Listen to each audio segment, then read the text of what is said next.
Yo, what's up, everybody? It's Rick from Only Football bringing you another episode of Only Football brought to you by Star 6 Media. Kyle and I are going to be going over the crazy Super Wildcard Weekend. We're going to go over our picks, and then we're going to move into playoff teams Q&A. So stay tuned for that.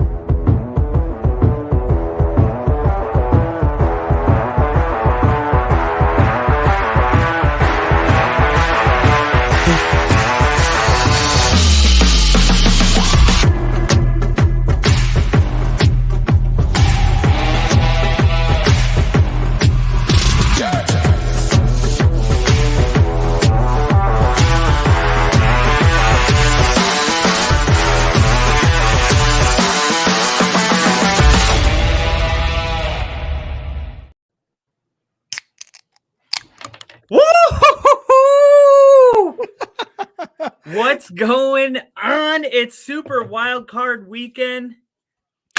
Super. It's here. I'm Kyle. Who's that? I think that's Rick. I'm Rick, and that is Rick. Who's that? That's Kyle. Yeah, we got a lot to talk about. We got Of course, we have less football games, but there's just so much more to talk about within those football games. So, less games. Same amount of content coming at you guys, if not even more. We're going to go through our wildcard games. We're going to do our predictions, and then we're going to do some Q&A about these teams in the playoffs, answering some of the biggest question marks that we have at this point. Are you ready, Rick? I'm ready. I'm also getting ready with some Corona Seltzeritas. Nice. Corona, sponsor us, please. Yeah, I'm drinking some.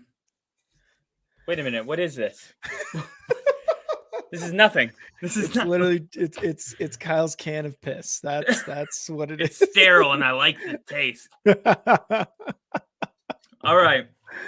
Our first matchup, not to throw my prediction out there. I think we have the biggest lopside of all. We have the Seattle Seahawks going into San Francisco and playing a 49ers team that has won 10 games in a row, fellas. I mean, This is going to be a really, really difficult game for the Seahawks. They played them twice. This is in division. Mm-hmm. This is a division. They know them very well. They've lost both times. None of the games were particularly close. And I won't go first. What do you think about this?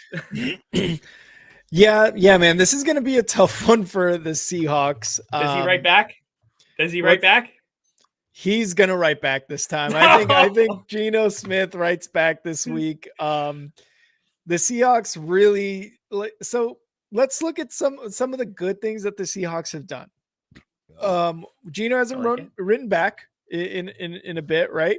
And he's really the reason, outside of the emergence of Kenneth Walker, that the Seahawks are here in the at least the wild card, right? This was a team at the beginning of the year, people were not expecting it all to be anywhere near the playoffs. They wouldn't be sniffing the playoffs. They thought, oh, okay, this is going to be a bad team and they're going to be at the bottom of the NFC West.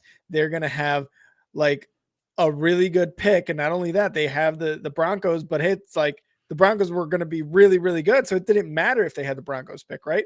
So that's kind of what we were looking at with the Seahawks coming in. But look what they've done. Geno Smith didn't write back for the first few weeks. They got off to a really hot start with him. Pete Carroll's still there. The emergence of Kenneth Walker, like those are all big reasons why they're here. What's not to like about the Seahawks is that the defense, sure, they're good at taking away the ball, but they cannot stop the run. And what can the 49ers do? 49ers can run the damn ball, man. They can run the damn ball. They can pass the damn ball. They can do anything with the ball that they want to do. So this is pretty much, like you said, a lopsided win for the 49ers. I'm taking the 49ers all the way, man. The Seahawks don't stand the chance, especially in San Francisco against this really, really good team. I completely disagree with you. Yeah, right. By the way, and we recorded before the NFL did this. Yep. The NFL released their power rankings the day after we recorded our podcast. Any guess at who they was at did. number 1? The Bears. Quite the opposite. Oh, the number 1 pick doesn't mean the No, number one not team? that. No. Oh, okay. It was the 49ers. Now I Oh. took a lot of shit for saying that the 49ers were better than the Chiefs, and I get As it. you should. I As you get it. should. Patrick Mahomes. This 49ers team, you know, you guys got it wrong. The NFL somehow got it right. They normally get it wrong.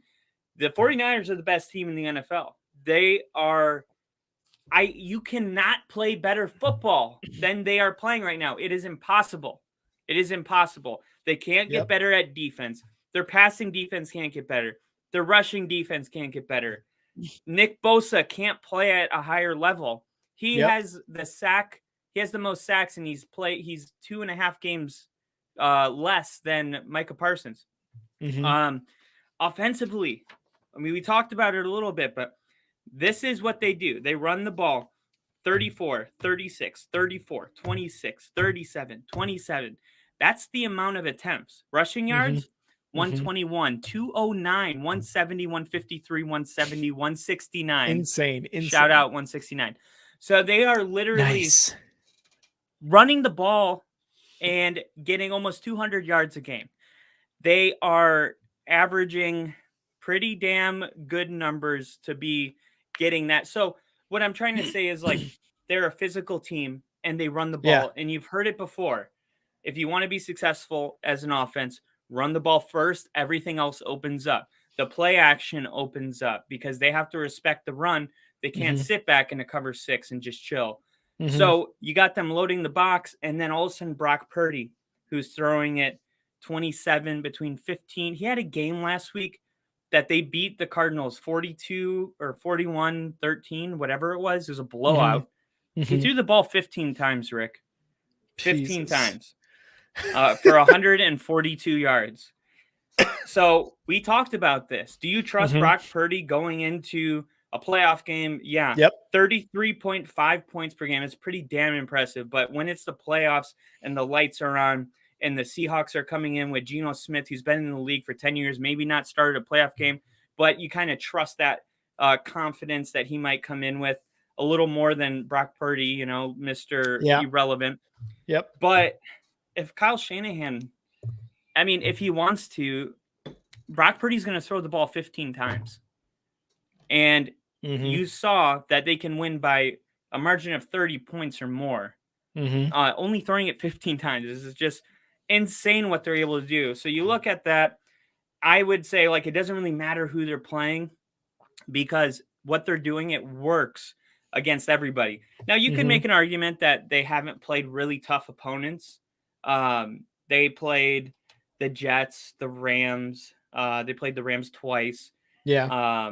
But they did play a couple teams that were tough. So, like, here's where, you know, the rubber meets the road. Or here it is. That was Seattle. Sorry. They played Arizona, Las Vegas, Washington, Seattle, and Tampa Bay, and Miami. So not like hard football teams. So do I expect them to bring this success in the playoffs? Not really. I do expect it to dial back a little bit, but that's okay. Their margin of victory right now is 20 points. So, like, dialing it back just means they win by, 10 to me. So, yeah, Seattle, no identity. They don't have consistent numbers like that. You know, I read the rushes. I read the pass attempts. It's all within, 5 to 7. You look at the Seahawks, and there's games where you're like, they ran the ball 8 times in the entire game.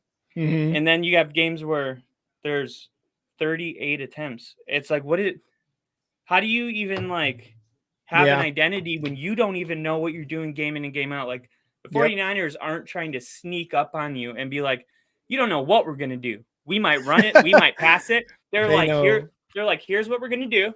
Yeah. All right. We'll see you on Sunday. Yeah. You're not going to stop it. You're not going to stop it. You can study. You can do whatever you want. It's not going to work. So I'm with you. I have the Seahawks as one of the most unfortunate teams going into wildcard round because if it were the Giants, I would say it's not going to be pretty. Seahawks, It's not going to be pretty. Dolphins.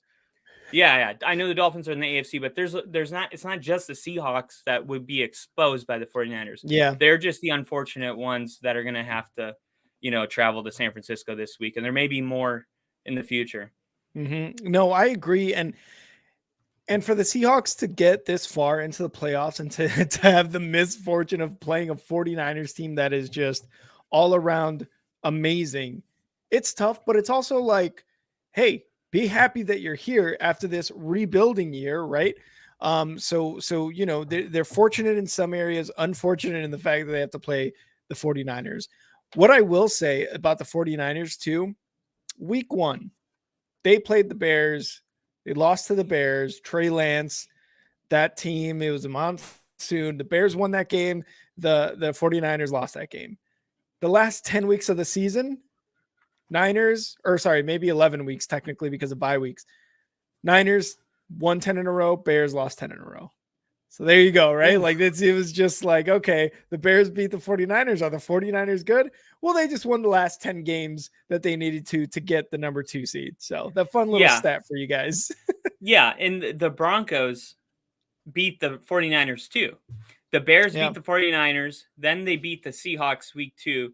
Then the 49ers lost to the Broncos. This is a team that started 2-1, and I would be lying to you if I said I didn't watch that press conference with Kyle Shanahan after the game, and you'll never believe what they were asking. They were asking him if the fans wanted him to continue coaching. Oh my God. Because he started 2-1, and I believe they might have lost the next game as well. So really? Yeah, and this is the part of the 49ers that people forgot. They didn't get off to a fast start. The only other team to do what they did really is the Bengals. The Bengals didn't start hot as well, but when they started winning, they just never looked back. And I just, you had Trey Lance. If they had stuck with Trey Lance when Trey Lance played when they played the Bears, Trey Lance wouldn't be putting up these numbers. I don't believe that. No. And I don't believe Jimmy Garoppolo would be either. So the real question is, and we'll talk about that in a little bit, but why is this working so well for Brock Purdy? And is it because he doesn't come across as I watched him play. He doesn't come across as the most talented, gifted player in the room. The speed, he's got that thing, that the Mahomesness, the intangibles. He just reminds me of Brady. I was going to say he might just be, one, he's a rookie. All he knows is the Shanahan offense. 2, he might be a system quarterback. You don't know. Nobody knows exactly what the deal is with Purdy. Nobody knows. We can speculate all we want. This is basically like saying this team is going to be good, this team is going to be bad in the preseason. It's all speculative.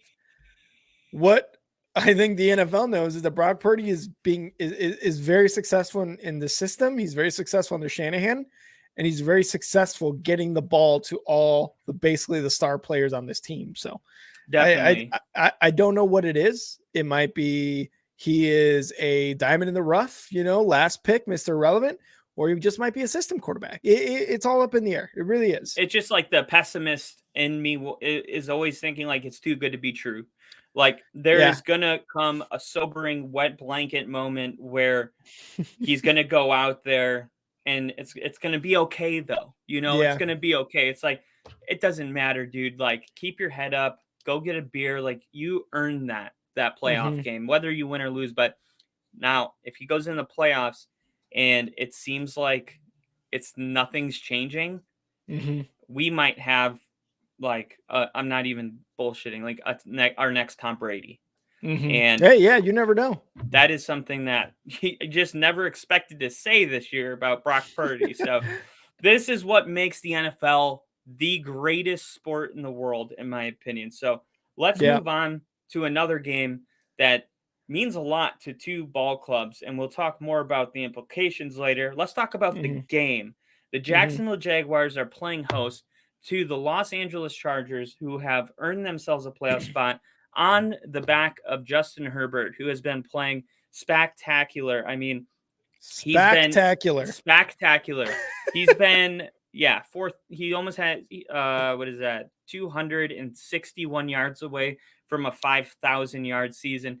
Insane. Those don't come easy. So Mm-hmm. Justin Herbert's doing something right. Austin Eckler, most touchdowns. The Jaguars are kind of good because they Mm-hmm. can score a lot of points. And Trevor Lawrence, we're so accustomed to there only being like 4 elite quarterbacks in the league, right? Yeah, Like we grew really. up in the Drew Brees, Peyton Manning, Tom Brady, Ben Roethlisberger, maybe Mm-hmm. Brett Favre, Aaron Rodgers. Like that's kind of how we grew up. So it's kind of weird to say like out of all these quarterbacks, right? Trevor Lawrence and Justin Herbert might be like what we grew up watching, because Mm-hmm. it's weird to say because we already know that Mahomes and Josh Allen, and there's all these matchups, but there just might be a lot of talented quarterbacks, right? I'm one of those Mm-hmm. people that believe like the sport and the athletes are getting better with time. I think the Mm-hmm. equipment gets better. I think the trainers get better. The science gets better. So I do think that, you know, old school people would be like, they could never play in our era. And I'm like, you wouldn't be able to Yeah. catch our players. Like, could you imagine in 1965 if Tyreek Hill run a flat? Like, Oh, it'd what? be over. It'd be Yeah. over. So, yeah, it is weird to say, right? Knowing all of those other quarterbacks. But, Rick, this might be like a head to head matchup that we see almost every year that the NFL is purposely putting on the schedule, just because of the amount of views it'll get. Justin Yeah. Herbert, Trevor Lawrence. Who do you trust more in this? This is a tough one. Now you're right. You know, like you said, this is the NFL is going to put it because of the views. And I think, look, the 49ers Seahawks game is going to get a lot of people watching, but this game with the Chargers and Jaguars, clearly probably the prime matchup that I think is going to overtake Saturday. You asked me, who do I trust more, Justin Herbert or Trevor Lawrence? I have no idea. And I will give some good things to the Jags and some bad things to the Jags and the same for the Chargers. Now the Jaguars, they went from 4-8 to the playoffs. They are in the playoffs right now, hosting a game as the number 4 seed, by the way, right? Lawrence, 15 touchdowns, only 2 interceptions in the last 9 games. And the defense playing out of their minds. That's the reason they're here, because the defense won them that Titans game.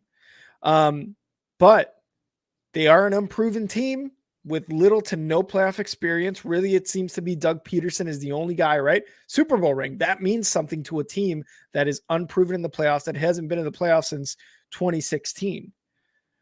Now, on the other side, you have the Chargers. Justin Herbert, phenomenal.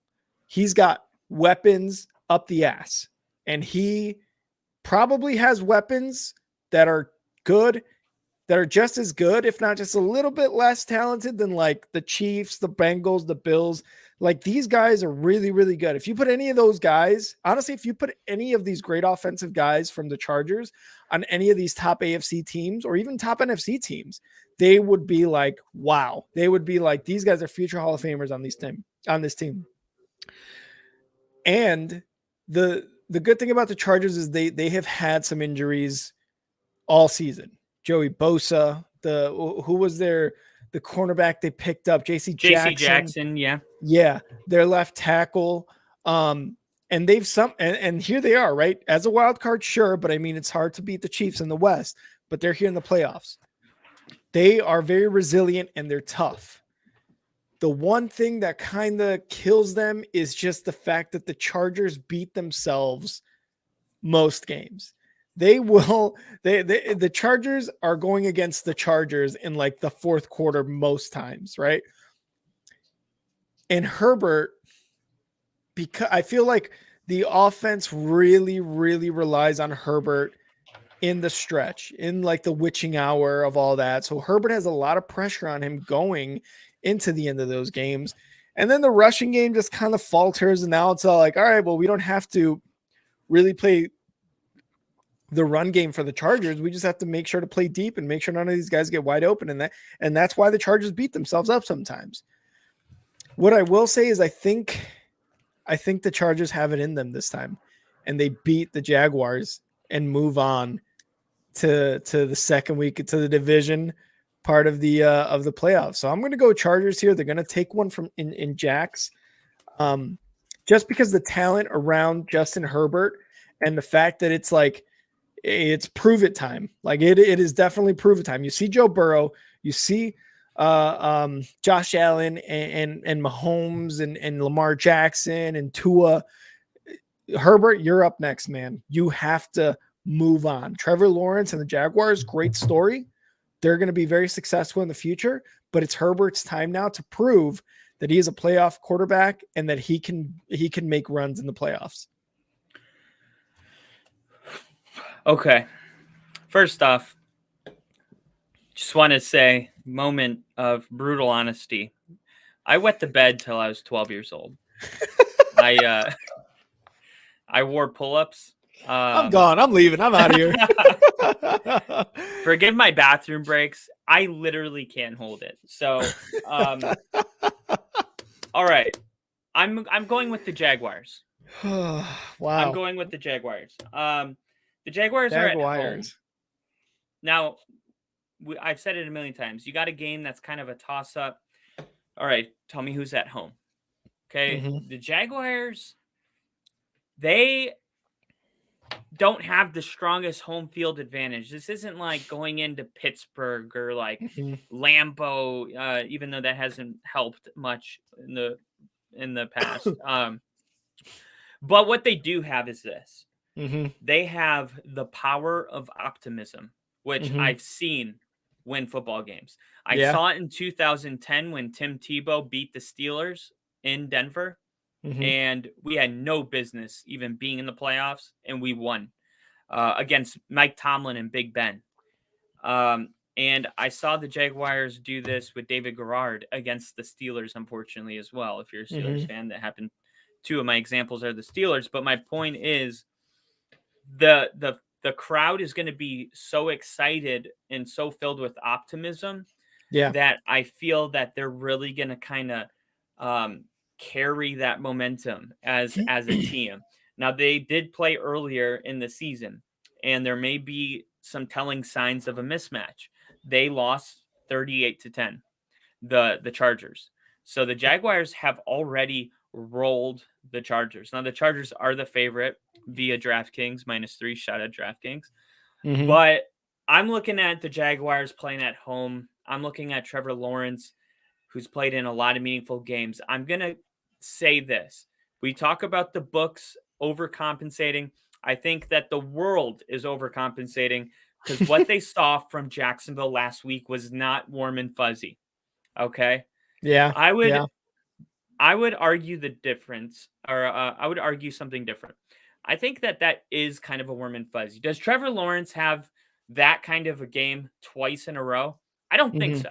I really don't. I know Mike Vrabel's got the #1 rushing defense. The Chargers don't. Okay? They're going to be able to run the ball. They're going to be able to pass the ball. I think their edge rushers are going to be the kind of make or break it. Will the Jaguars be able to put pressure on Mahomes? If they can do that and they can get some points on the board, I actually think this game might turn out to be one of the most fun games in Wildcard Week. I don't have this being like the Titans game, 16-20. No, I think this could be like 27, 28, 35, 34. Like this is going to be a close game. There's going to be a lot of points scored in it. Naturally, you just have two offenses that are going to probably, because what we've seen from Trevor Lawrence is that he can't get anything going, and then he's down 21 in the fourth quarter, and he can throw 3 touchdown passes in 7 minutes. Trevor Lawrence does insane. Yeah, he responds really well to pressure, and when you're in the playoffs, even being down by 3 is way more pressure than a regular season game. So you're gonna have Trevor Lawrence playing in peak state the whole game. The Chargers score 7. You're going to get Trevor Lawrence coming out in that type of state where he's going to do 7. Herbert answers back. Jaguars answer back. And that's how I get this shootout going. I do think it comes down to the wire. I think it's going to be one of the best games wild card. Give me the home team and give me a No. Oh, Absolutely not. Absolutely not. No Duval. No Duval you in gotta in love it. in the divisional round. Absolutely not. But hey, again, like I said, this is going to be probably the best game. You know, the 49ers Seahawks might be a blowout, but again, we've seen crazier things happen. But this is probably going to be the best game of that Saturday slate. Maybe Yeah. even, honestly, maybe even this entire wild card round. Who Yeah, knows? I think it will be. I think there's only one other game we'll get to Monday night that For is sure. up against that. So let's move on to, we just spoiled it, some of the more boring game. I'm just kidding. Let's talk about the Tua-less Dolphins. Tua has been ruled out. Okay, that is news. We Mhm. are a news channel. There you go. There will be no Tua this weekend. Uh, the the Dolphins are screwed. I don't know how else to say it. They are not going to go into Buffalo Yeah. and win. I would love to like draw this out, but it's not necessary. Not for us. Not for our fans. Not for anybody. The Dolphins barely beat the Jets. That were playing. You know, Mhm. Sam who whatever. Joe Flacco, Skylar Thompson. Skylar Thompson. Oh my god. Oh The wait, the point. the Jets. No, it The was Flacco. Jets. You're right. You're right. You're right. Flacco. Yeah. So, yeah, why would the Dolphins be able? Can you just give me one reason why the Dolphins would be able to even make this game competitive, please? I the only thing, not the only thing, but the three things that can do it: Mike McDaniel, Tyreek Hill, and Jalen Waddle. That's With it. who That throwing the ball? and that is the very downside. The only glimmer of hope, the only light at the end of the tunnel is those three guys maximizing who they have, what they can do in this game. That's it for the Dolphins. You're right. You were 100% correct.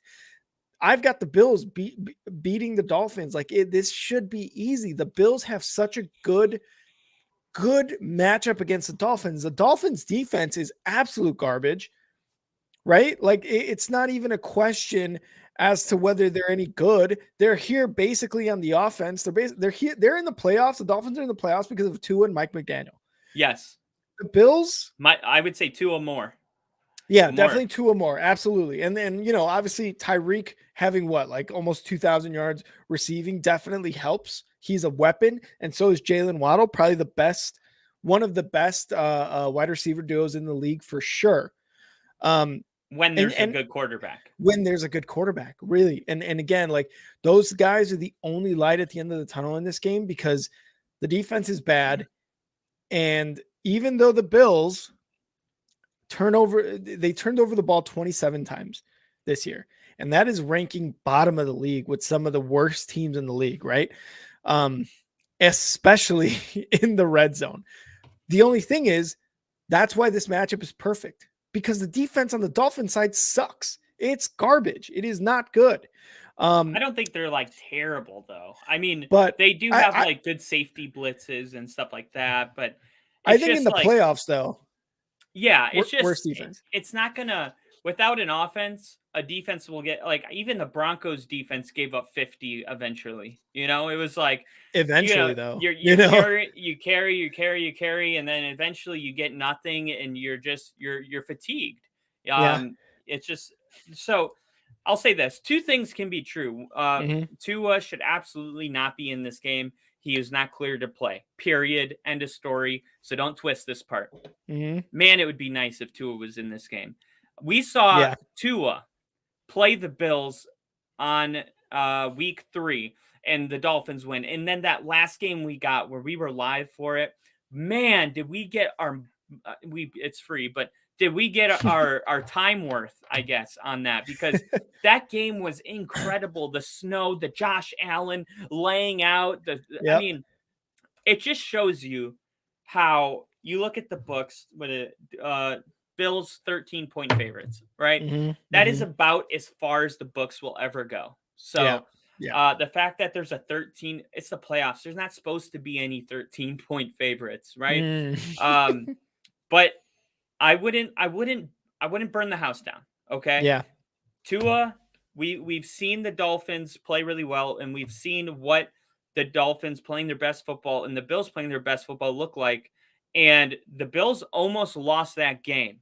Yep. Like, don't have short-term memory because Tua hasn't been on the team. And don't go into the offseason and be like, whoa, Tua's not the long-term answer. That's why the Dolphins wanted Brady. Tua did just fine. Tua did exactly what you need him to do. Mike McDaniel and Tua are a great team. I would keep Tua if he's healthy enough to keep playing this very dangerous sport. But unfortunately, that's not the matchup we're getting.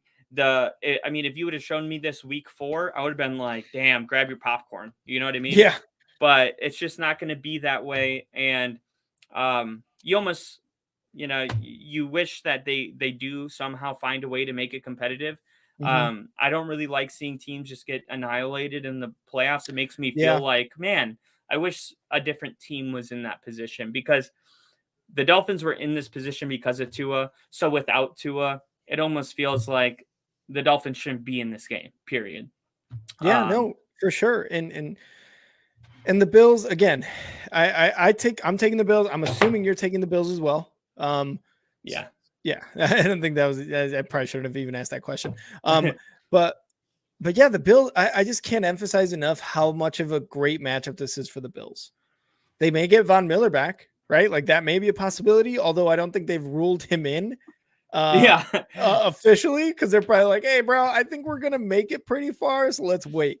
I think they said the AFC Championship is the earliest he could flirt with coming back. Okay. So that would be huge. And the loss of him was huge for this team, was huge for this defense. That's a leader. That's a guy that you know very well in Denver, that the Rams know last year. Yeah, there you go. That the Rams know last year was a leader and one of the reasons they won, right? So it's just so great for the Bills to have this matchup, let's be honest, right, against the Dolphins.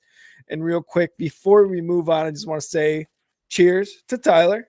He is in the chat.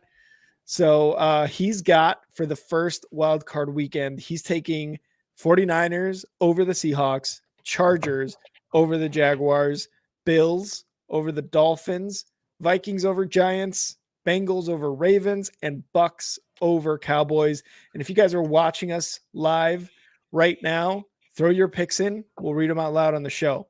But Kyle, did you have anything else on the Dolphins? Over the Cowboys. We'll get there. Do you have anything else on this game? No, I got nothing else on this game. Our next game is we're back to a 3-point favorite. I won't tell you who it is, but I'll tell you who's going to be in it. The New York Giants and a man with double the size of a regular man's ball sack. I'm talking about double the size. Double.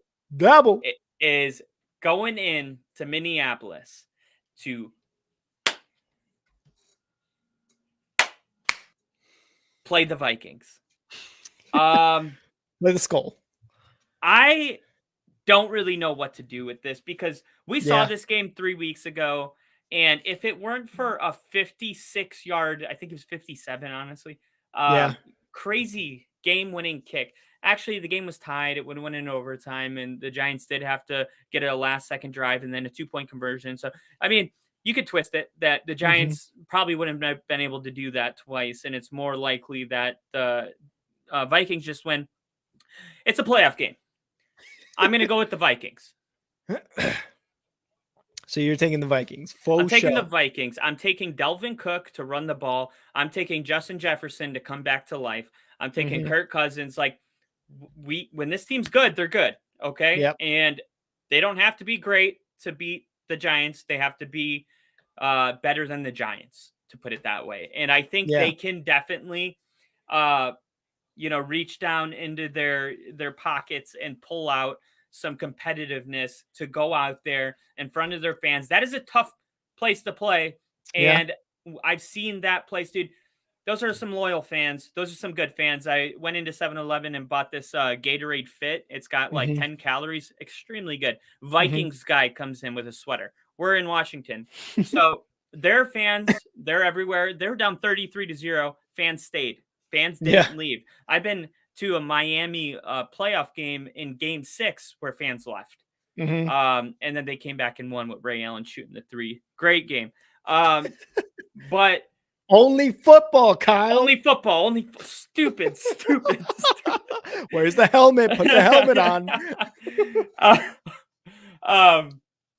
I just think that the Vikings have firepower and the Giants are going to be competitive, sure. Mm-hmm. But I would take the Vikings to win by more than 3. Okay. Little gambling tip. If you're, it doesn't cost much to throw that in there. People care about that. True. What I will say about the Vikings, they're at home, and I can see why you'll take them, right? This is actually a tough one for me, and not even the fact that these guys are like two amazing teams going toe to toe. Who knows what's going to happen? It's just kind of like, well, which of these teams are we going to see in this matchup? Is it going to be the good Giants or the bad Giants? The good Vikings or the bad Vikings? The Vikings, like you said, have all those weapons: Dalvin Cook, Justin Jefferson, to an extent, Kirk Cousins. I just don't trust that defense, man. This is a defense that has allowed anywhere between 20 and at least 40 points in like the last 8 games of the season, somewhere in that range, right? Like at minimum, they're letting up 20 points. Yeah. This defense is not good. The Dolphins defense is really bad. And this Vikings defense, I would put second worst defense in the playoffs. So the Giants, are you saying, don't think about thinking about touching it. Don't think about it. That's actually exactly what I'm saying. For the Giants side, right? 7-2. You mentioned Dable, the size of a regular man's nuts. You got that coach there. A guy who started the season off 7-2 with this team, made Daniel Jones a legitimate offensive threat with his feet, sure, but a legitimate offensive threat. You couple that with Saquon Barkley having a revival in his career, and it's just like, oh man, this Giants team, right? They're looking good at 7-2 right now. Flip over to the bad Giants, and what else do they have outside of Saquon? If you don't establish the running game with Saquon, does Daniel Jones have a shot to make moves with his legs? No, they'll probably rush him. They'll probably blitz him, play after play after play. Throw the ball, Daniel Jones. I don't care. You have to beat us with your legs. We will absolutely take that. And that's what happens when you really do take away the run in this team. He has no receivers. Daniel Jones he is not a quarterback in the passing sense of the game today. So it's just like the Giants can be one-dimensional, and they could be zero-dimensional if you take that run game away. They are pretty good, I believe, at taking the ball away on defense. But I don't know, man. I don't think this Vikings team really turns it over that much. So you're looking at two teams that are kind of like, yes, they can be good, but they can also be really bad if this happens or that happens. So this is probably the most, I do want to say this is probably the most even one, if not the Chargers and Jaguars, this game, probably the most evenly matched game of the wild card. But I think, like you said, I'm going to have to go Vikings, man. They're at home. They are at home. I'm taking the home team with this one. So I'm taking the Vikings to actually move on to the divisional round. Okay. Well, I understand. I mean, we got the same team, obviously, but one thing to keep in mind is Wildcard Week. There's always one game that is just, unfortunately, it's a blowout, right? Mm-hmm. I mean, not like we know the Bills, but that's a unique situation. If it was a healthy Dolphins team, I wouldn't pick that Bills. So they're in that's just a special situation. So just cancel that. I'm talking about like games that are supposed to be close. So talking about practice. I'm talking about practice, man. I think that this Vikings game could be the unlikely blowout. I think it could be like, I would not be shocked if and of course I will see the whole game, but if I had to run somewhere for like the whole first half and came back and it was like 24-3, I would be like, okay, like I wouldn't be like, how? You know, like if Seattle was beating the Niners, I would be like, boom. What?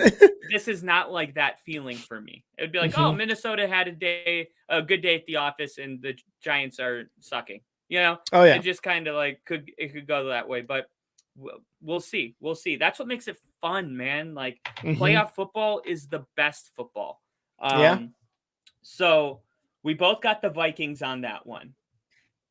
Lamar Jackson, his status is still in doubt. Yep.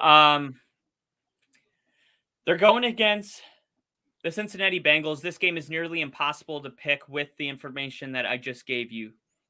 That Lamar Jackson status is in doubt. Let's do this. So we're on the same page. Let's just call this game as if Lamar is playing, if you want, if you're comfortable with that. Because I'm I down for do that. believe Lamar will play. And I don't think they want to give like kind of a coaching heads up. I want them. He probably wants the Bengals to have to like use the practice squad for. But John Harbaugh is an extremely well coach. Yes. He won't even tell you who's returning punts. Like he's gonna keep his cards close. And it just gets too confusing if we start. But if they do this, you know, so let's just let's just have a common denominator here. The Lamar Jackson's going to be playing, and the Bengals are going to be the home team here. I'm going to go with the Bengals. Yeah. I think that this game could be a very competitive game. I think that the books right now, 8.5. I would say get in. And grab the Baltimore Ravens. I don't have the Bengals winning by 8.5 against Lamar Jackson. I think this is going to be a close, hard-earned game, but I think the Bengals are going to be able to force turnovers. We don't know what Lamar Jackson's coming. Is it Lamar that is going to be at full speed doing, you know, Lamar Jackson MVP of the league stuff? Or is it going to be a Lamar Jackson that's kind of hesitating, doesn't want to re-injure things, not able to make some of those cuts? It's an ankle injury, right? So if you've ever, I sprained my ankle so bad one time that I literally heard it snap. I was skateboarding and it snapped. And I literally was crawling on my hands and knees, and just the weight of it hanging, but because I couldn't walk, just the weight of it hanging hurt so bad. I was crippled. Oh my God. Literally crippled. So like you went out before that injury, I thought a player's not playing with a sprained ankle. I was like, what? Ankle? Sprained ankle? Get in the game, man. Like, that shit hurts though. Yeah. If you really have sprained an ankle, like you hurt it like bad. Yep. It is not something that you can just recover from. And obviously, because of the time Lamar Jackson has taken off, it is pretty safe to assume that he snapped his ankle in a bad way. So, and it's just going to take some time for him to even trust it again. And I'm going to go with Joe Burrow. He's playing really good football right now. The Bengals are the hottest team maybe in the AFC. You can make an argument. I do think that they were on pace to beat the Bills in that game that we saw end shortly for a really sad reason. They came out, they scored on the first drive. The Bengals are at home. They're going to have their fan base behind them. I think their offense is going to be explosive. T. Higgins, Tyler Boyd, I think it's involved. Don't forget about Jamar Chase. Mixon's coming back. There's a handful to deal with, and the Ravens just aren't playing their best football going into the playoffs, which would be required to consider Baltimore. I would need to see Baltimore on a 4-game win streak, kind of beating teams pretty good. And I'd be like, we got a good game. I don't know. But in this scenario, I think Baltimore could potentially in the future be more competitive in this division with Lamar Jackson. But I just don't think it's this year with the way the Bengals are playing. Yeah, that's what I'm going to start off with too, man. Like I've got the Bengals in this. If we're going with Lamar Jackson's playing, I'm still going with the Bengals. They're on an 8-game win streak. Like you said, the hottest team in the AFC heading into the Wildcard Weekend. And they've got all the offensive weapons you could ask for. You couldn't dream of the offensive weapons the Bengals have. You couldn't fathom this. You couldn't make a trade to get all of them on Madden. You know what I mean? Like it's ridiculous who they have. Joe Burrow, Mixon, Chase, Boyd, T. Higgins. It's stupid. The Philadelphia Eagles have entered the chat. it's just dumb how good offensively they are. And the only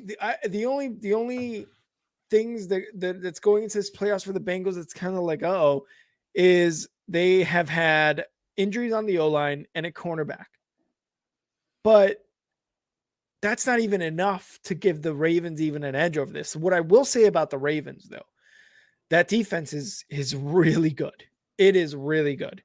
Ever since they got Roquan Smith, and even before that, they have veterans, they have young playmakers. They got these Kyle guys. Hamilton out of Notre Dame somehow got him. He was supposed to go top 5 overall. They got him at like 25. Yeah, I remember that draft too. And they were like, oh, this guy was supposed to go top. And there he is with the Ravens, and he's making plays. Ever since they got Roquan Smith, I think they hit only 2 games, maybe 2 or 3 games where they've allowed the opposing team to go over 20 something points. The other 7 games in that same span since they got Roquan Smith, they gave up an average of 11 points per game. That's insane. This Ravens defense is like old school defense. This is like Ed Reed, Ray, what's his name? Ray Lewis. Ray Lewis. This is that type of defense. They are good because they do have that experience with the veterans, and they have the young guys playing very well. But that's the only thing that the Ravens have. Given Lamar Jackson is playing, Mark Andrews is probably still out. And now let's say Lamar Jackson isn't playing. Their offense is almost non-existent at this point.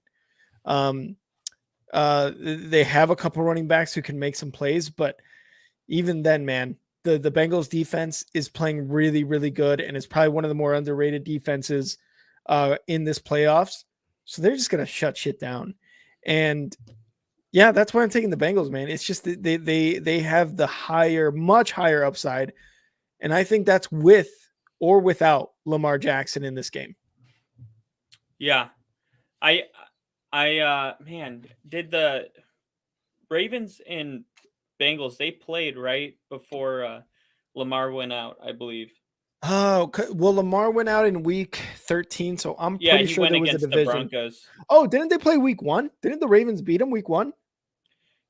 Week. Oh no, that was the Pittsburgh Steelers. Never mind. No, that was the Jets. They played October 9th, and the Ravens won 17-19. Ravens won? Yeah, and that was with Lamar Jackson. Okay. So, I mean, the Ravens, obviously, they've just been bad. Their last games they played since Lamar got hurt, 10 points, 16 points, 3, 17, 6, or 13, and then 16. Mm-hmm. So they did just play last week. The Ravens played the Bengals, and the score was 16-27. I don't know if any of them played like starters or if Joe Burrow was even out there, but when the season actually started, Ravens 38, 37, 20, 19. You do see down. Yeah. You do. So you have more points with Lamar Jackson. Mm-hmm. That's why I said the 8. I would take the 8 because like if Lamar's out there making plays, mm-hmm. Then I do think like the game could stay close. But I agree with you. You got to go with there's just more upside with the Bengals. Mm-hmm. Like you could blink and be down, Yes. comeback amount of points. So absolutely. And the Ravens aren't a team. I think we've talked about a few teams in the league, during the regular season, where if they're down 2 score, unless you're like the Chiefs or one of those teams, Eagles, one of those teams, you're looking at that 2-point deficit or that 2-score deficit, and you're like, shit, that's it, huh? We're going home. Exactly. All right. So this is our final game. And we got to enjoy this because it's going to get to a point in just 2 weeks where we're going to have 2 football games to talk about. Yes. Yep. It'll be the Chiefs and the Bengals or the Bills. Yep. And then the NFC, we have no idea. So let's talk about that wild. Stop it. Let's talk about that wild NFC. The Dallas Cowboys. They're going to play the Buccaneers, and they're going to host this game because they won their division. So you have an 8-9 team hosting a 12-5 team. All right. Well, the Buccaneers, they have Tom Brady. Their last game was their best game of the season with Tom Brady. Mike Evans, 3 touchdowns. They did leave a little little taste in your mouth that is this for real? And we don't have answers to those questions because it ended right there. It was like we got really close and it just stopped. And then the playoffs start. And we just are like, okay, is that even repeatable? Was it a fluke? And we get no answers coming into this game. Yeah. And then meanwhile, you look at Dallas and they played probably Skip Bayless put it this way. He's been a fan for the team for about 51 years, dating himself. Yeah. He said it was the ugliest game that he has ever seen. I think they had like 1 first down in the game. They had their starters out there against Sam Howell. And then the week before that, nothing better. Like these last couple weeks, stretch of weeks, we saw them lose to the Jags too. The expectations were really high at one point for Dallas. And we'll get into that in a little bit. But you could safely say at this point, Dallas, if they were a stock, like they were here and now they're like they're not like on a slow decline, right? They like their dip was like one where you wake up the next day and you're like, oh my God, I should have sold high. Yeah. Like, it is a really bad thing right now. And is it going to come back to them? Are they going to be able to use those weapons and snap out of it and play football like we've seen in the Bucs? Are they going to be able to repeat what they did against the Cowboys? And if this game is close, are both teams playing well or are both teams bad? Like, which one is it? Because you could see a close game and both things can be true. Why do you think it's hard to pick games between, the Texans and the Bears or something this year? You're just like, ooh, because, teams that are bad, they keep close games. You don't know what's going to happen. That's how this game feels. Like this game isn't hard to pick because both teams are just freaking incredible. This game's hard to pick because both teams don't have an actual identity for us to base our pick off of. They're completely unpredictable. You have no, that's my pick. Punch it. It's over. I don't even need to watch the game. Like you don't feel like that. Now, Tom Brady is worth talking about a little extra time because he's 45. Oh, yeah. He is going to want to make sure that he came back this year to prove to the world he's going through a divorce. Now, as a person that knows what that's like, you always are looking for opportunities to stick it to the man. And I think he really wants to win a playoff game. If he goes into the playoffs as the worst record and then is one and done, it kind of feels like, I can already imagine the memes. Like, imagine trading your wife and kids for an 8-9 season. And people are going to be, people suck. People are going to be mean. They have no idea what his personal life was like. But the point is, Tom is going to want this game maybe more than any game he's ever wanted. And I'm not kidding. I think Tom Brady at home could.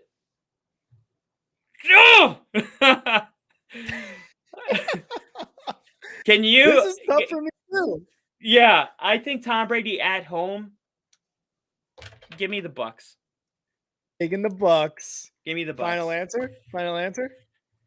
Now, the Cowboys should win, but I don't. I'm picking the team. The Cowboys should. Here's one of those. The Cowboys should win, but the Bucs will. My heart.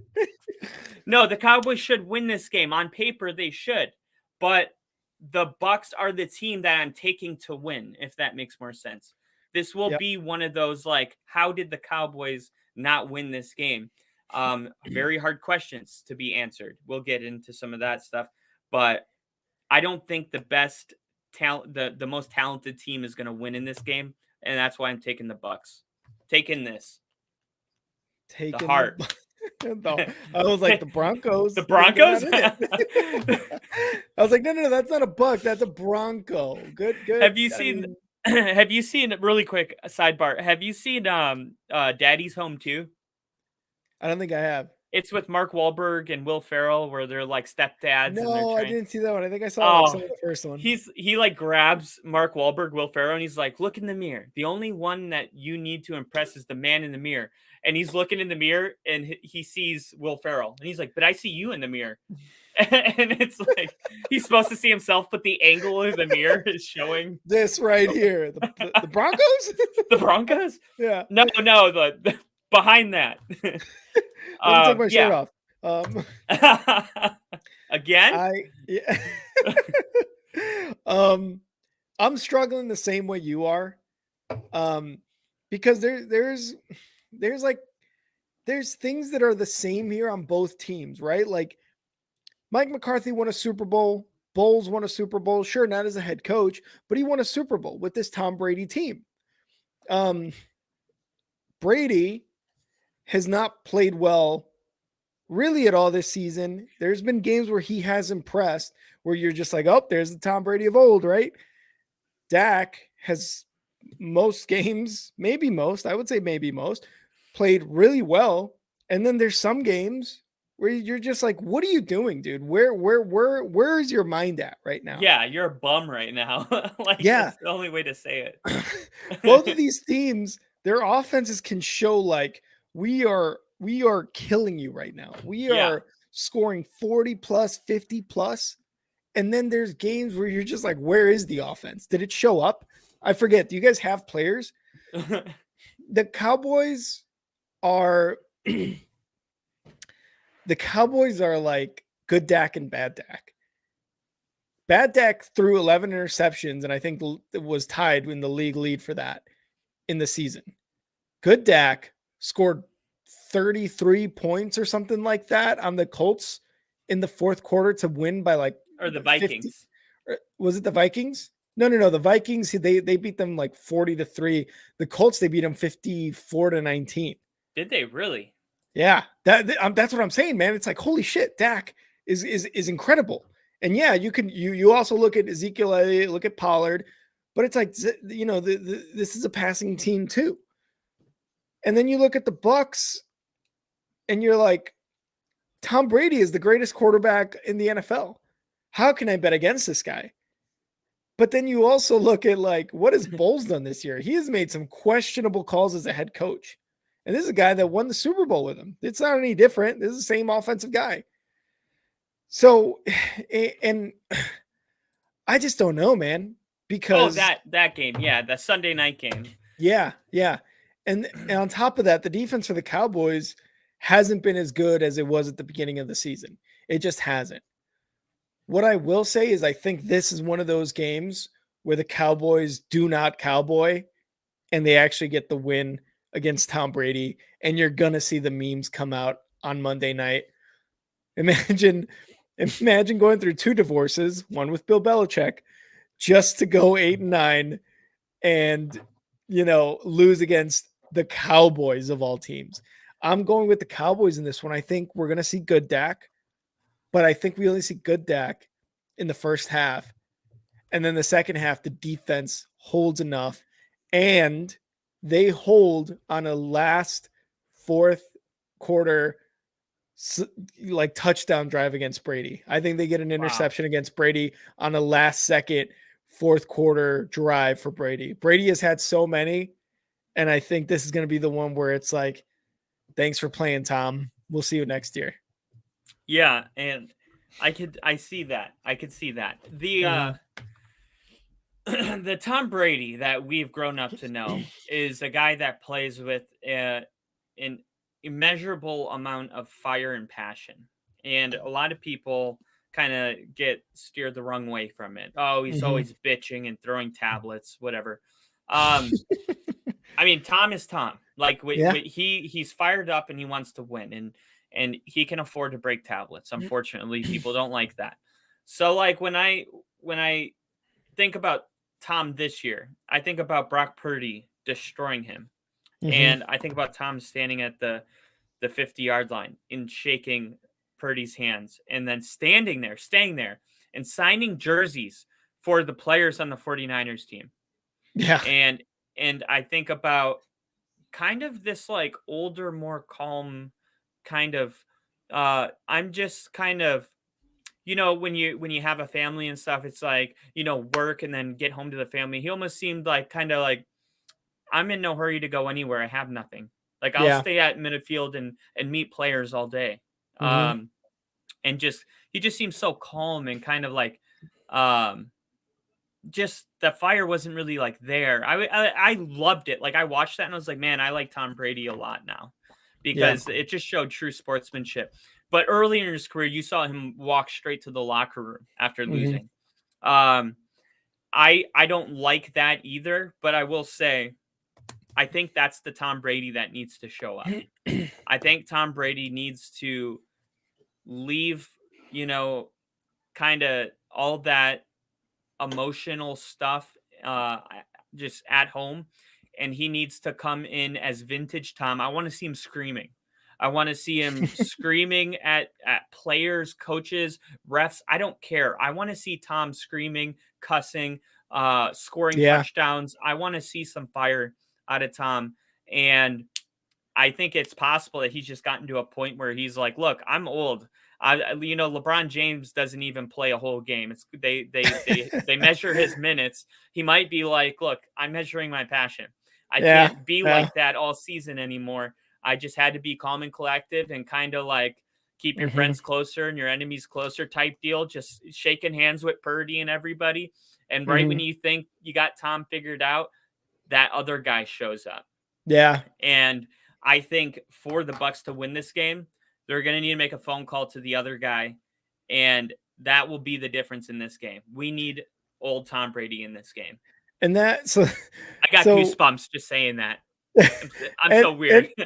And here's the thing though, the shit like this happens because I remember like, and this is me when I was like a kid, like I was in high school. This is one of those things that comes to me where I was like, at one point, I really wanted to be like an actor, right? And I went to this like audition thing, and basically they had like a ton of people there. They give you an ad.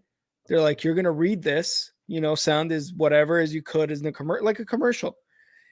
And my mom was like there with me, and I the whole time before I go up there to read, because there's a bunch of people in front of me, I look like shit. I'm just tired. I don't even want to. I really don't want to be there. It's early, just being a fucking teenager. Yeah. I go up there and I turn it on. I turn it on for the ad read, whatever it is, right?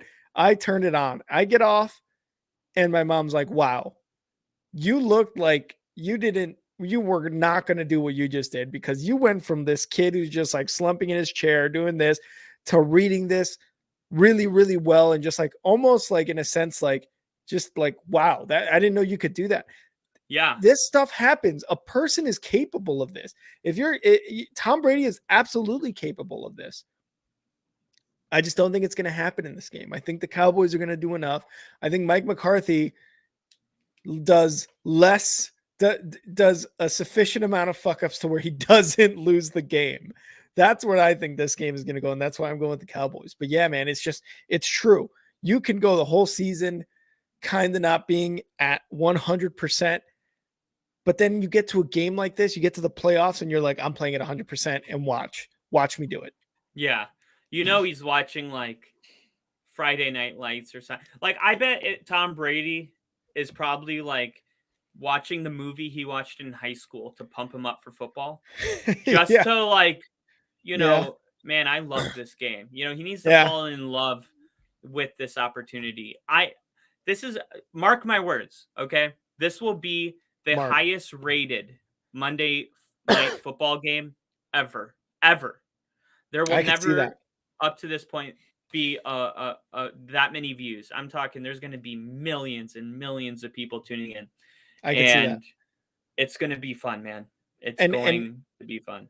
And, going back to like the Chargers and Jaguars game being probably one of the most watched, right? Like maybe Saturday through Sunday, that'd probably be the most watched. Cowboys and Bucks Monday night, everyone's tuning in. I think everyone's tuning in. It's going to be a lot of... Huh? I would say there's going to be a lot of people at work hungover on Tuesday. Oh, yeah. This is, like you said, is probably one, the most watched Monday Night Football game, two, the most watched of Wildcard Weekend. So yeah, man, it's going to be a great Wildcard Weekend of football. I'm so excited for our first playoff postseason doing this podcast. It's just like tuned me in even more, right? Like it's just like that much more intense. I was born for this. I Yeah, was and born for obviously, this. so if you've caught our earlier episodes too, I won't unfortunately I won't be able to stream any Saturday games. Kyle might be taking that duty, Yes. but I will be here for. I'm hoping two of the Sunday games, if not maybe like one and a half. Either way, I will probably most likely be here for the Ravens and Bengals, like 100%. And then Monday night, for sure, we will be there to stream. So Kyle is going to have a very busy weekend of football. And let's be honest, Kyle, you wouldn't have it any other way. No, it's gonna be awesome. I mean, I might lose my voice, but I mean, just to be able to Drink a lot of tea. drink a lot of tea, just to be able. I mean, these are all must-watch games. Mm-hmm. I'm so excited, and even a 49ers one, right? It'll just be exciting to see if Brock Purdy can continue what he's Yeah. done in the regular season and the postseason. Like if Oh, he yeah. goes out and it's 21 points in the second quarter, like that is a moment where you're going to be like, I am glad that I'm watching this happen, because this is like, you know, Tom Brady's been in the league for how many years? I mean, he's 45 years old. He's been in for probably like 22 seasons now, Yep. Yep. which means he's been playing for 22 years. So like I might be getting close to 50, and Brock Purdy could be in the league. And I could be like, Yeah. I remember the playoff game that he flipped the switch. And that is the history of football that you just don't want to miss. And you won't miss it with us. So definitely Absolutely. tune into that. Definitely tune in. And as always, again, if you guys are joining us, thank you for joining us on this live stream today with Kyle and I going over the Wildcard Weekend picks. Going to move into our other segment here shortly, but real quick, Only Football brought to you by Star 6 Media. Again, thank you guys for joining. Not too long ago, we were under 100 subs on YouTube. We have surpassed that, and we thank you guys, the viewers, the people listening, everyone who subscribed. We're at almost 150 now. And we'd really like for our Instagram to get up to at least 100 now. Our Instagram's our next 100, our next century mark. So if you want to follow us down there in the ticker, you can follow us at Star6 Media on Instagram. Let's get those. You got to pump those numbers up. Those are rookie numbers. You got to pump those numbers up. Those are rookie numbers in this bracket. I myself, 3 times a day, 2 times a day. Three subs a day. 3 subs in the morning after I work out, and the second right after lunch. I want to. That's not why I do it. I do it because I fucking need to, man. We're dealing with digits, high frequency. Yeah. You got to keep the rhythm below the belt. If you don't, you will tip your shit, and even worse, I've seen it happen, implode.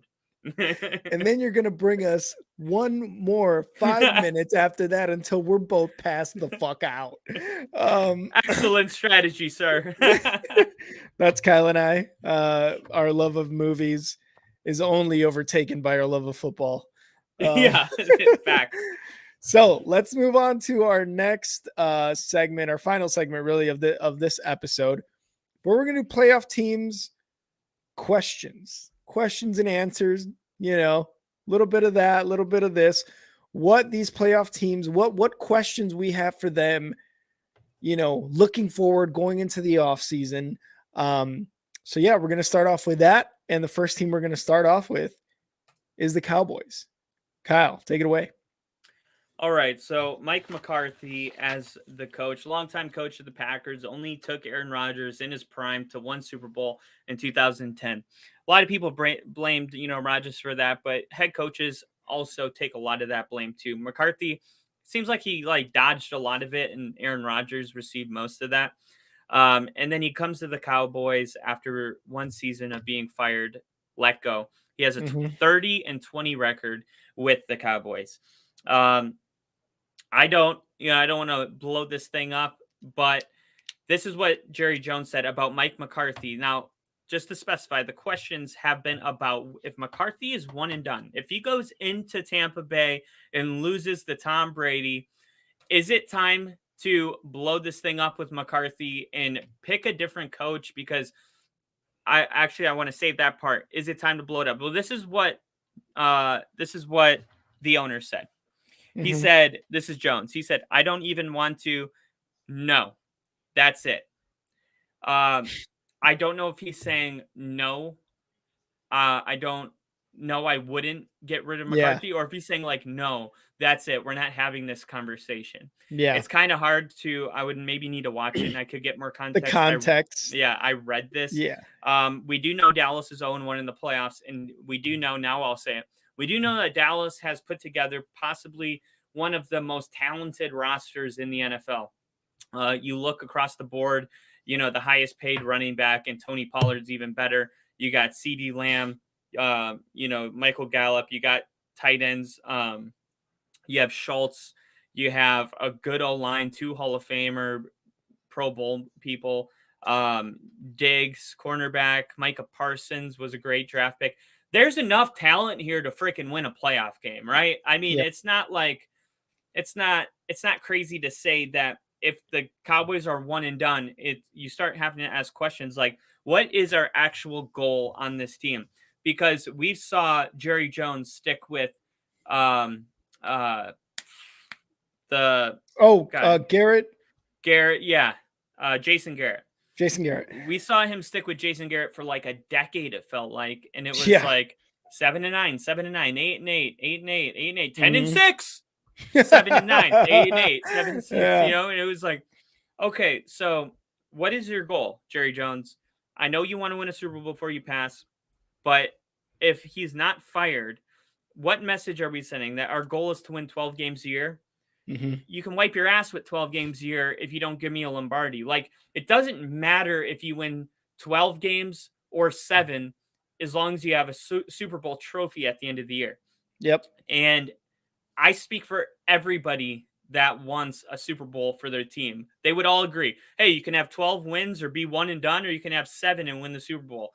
No brainer. So what are we doing here if Mike McCarthy goes into his 3rd year and hasn't even won a freaking playoff game? And in my opinion, not even a proven coach. I think he just rode the back of Aaron Rodgers all those years. He doesn't call plays. He doesn't have personality. He's not, look, I think he comes across as like a nice guy. And I think he has a good relationship with Jerry Jones, and they sit around and, drink in his booth, and they're like buddies, but you don't need a buddy. Buddies. You don't need a butt buddy. You don't need a drinking buddy. You need a football coach with fire, a guy that's going to throw a challenge flag, a guy that's going to point to the screen and scream at a ref and get your players in shape. He just kind of, this is what he looks like, man, on the sideline. Yeah, he's just looking up into nowhere. It's like, McCarthy! There's a Wake game. the fuck up, dude. There's a game on. What are you doing? His head cocked to the side, almost like Forrest Gump-like. Just staring at the. I could see the game better from up there. It's like, you're not supposed to be watching it on TV. You're supposed to be watching the players. Like, yep. I think that McCarthy will not be gone, but I think he should be. What do you think? This is a tough one for me because I really do stress the fact on a lot of teams and a lot of ownership to be like, hey, give this coach some more time. Hey, give this quarterback some more time. Hey, give this GM some more time. I'm really an advocate for giving players and coaches and GMs and front offices in general, right? Like, give them 3-4 years, because who knows, right? Mike McCarthy came into a pretty decent situation. Oh, yeah. Dak Prescott, Ezekiel Elliott, they drafted CeeDee Lamb, and CeeDee Lamb's turning out to be a very, very good pickup. The defense is good with Micah Parsons. Like, this team, although the Cowboys do sometimes look like they're absolute trash, this team is better than, there's a reason they're in the playoffs. They're better than half the NFL. Off the bat, off the rip, they're better than half the NFL. What you mentioned with Mike McCarthy and the Packers and Aaron Rodgers, it's 100% fair. You're going to win one Super Bowl with a Hall of Fame quarterback. And yes, Peyton Manning, there's some other examples out there. Yeah, but But Tony Dungy was a coach. No one questioned that. no one questioned him. Mike McCarthy seemed like he just gave the fuck up after he won that Super Bowl. He's like, I'm a made man in Green Bay. I don't have to do anything. And you said it yourself. He looks like he is looking into space and wants to be anywhere but that football field, but that sideline.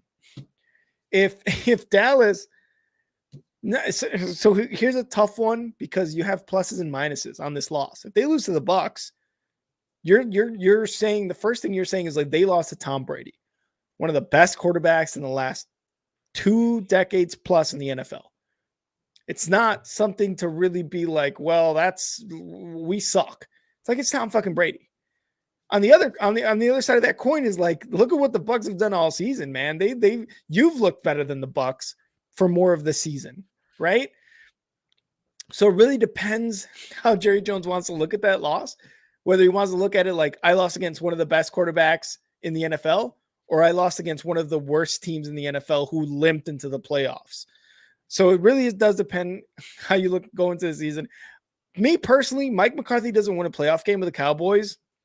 See ya, bro. Hit the road. You're out of here. This is a Dallas Cowboys team that offensively can look good. And sometimes you just got to be that coach that makes these players, Dak, more importantly, much better. You've got to make him, if Dak's throwing 3 interceptions a game, you're focusing on the run game. If Dak is throwing 3 touchdowns in the game, keep the ball in Dak's hands. Just seems like Mike McCarthy, like you said, he doesn't call plays. He's just more of like a guy just watching the game and not really like being present there, So like I said, Cowboys go lose the game against the Bucs, get Mike McCarthy out of there. Yeah, if I can count with 5 fingers coaches that could come in and win a Super Bowl in the first year with that team, there's a problem. And 2 of those coaches are available. That's a bigger problem, right? John Harbaugh and Sean Payton would 100% at least take the team to the Super Bowl. He did it with Colin Kaepernick, and he did it with Alex Smith. He's absolutely, all he does is win. So you have people, Kyle Shanahan would do it. A lot of people would do it. I think Belichick could do it. I mean, look at what Belichick's done in New England compared to, that's a great way to put it. Like they gave Belichick like this, and he was like, here's a winning season. Sorry, we missed the playoffs, right? Yeah.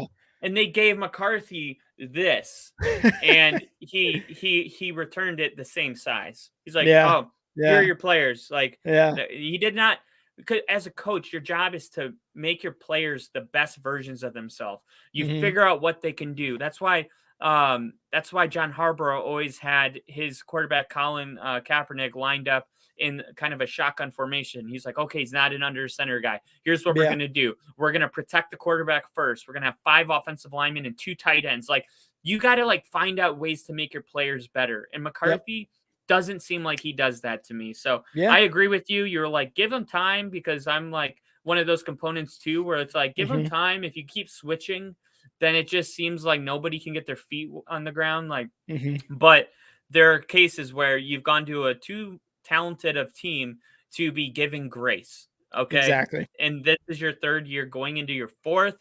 The grace is kind of over. The leash is over. If I'm an owner, I'm like, you know what, McCarthy, like, thank you. Thanks for your service. But I'm going to make a call to a guy named Sean Payton because I want to win a Super Bowl. Right. Yep. And if I got deep pockets like Jerry does, what are you doing, man? You can still be drinking buddies. Like, get rid of the guy. Yeah, honestly, 100%. Let's move on to the next team. We've got the Seahawks.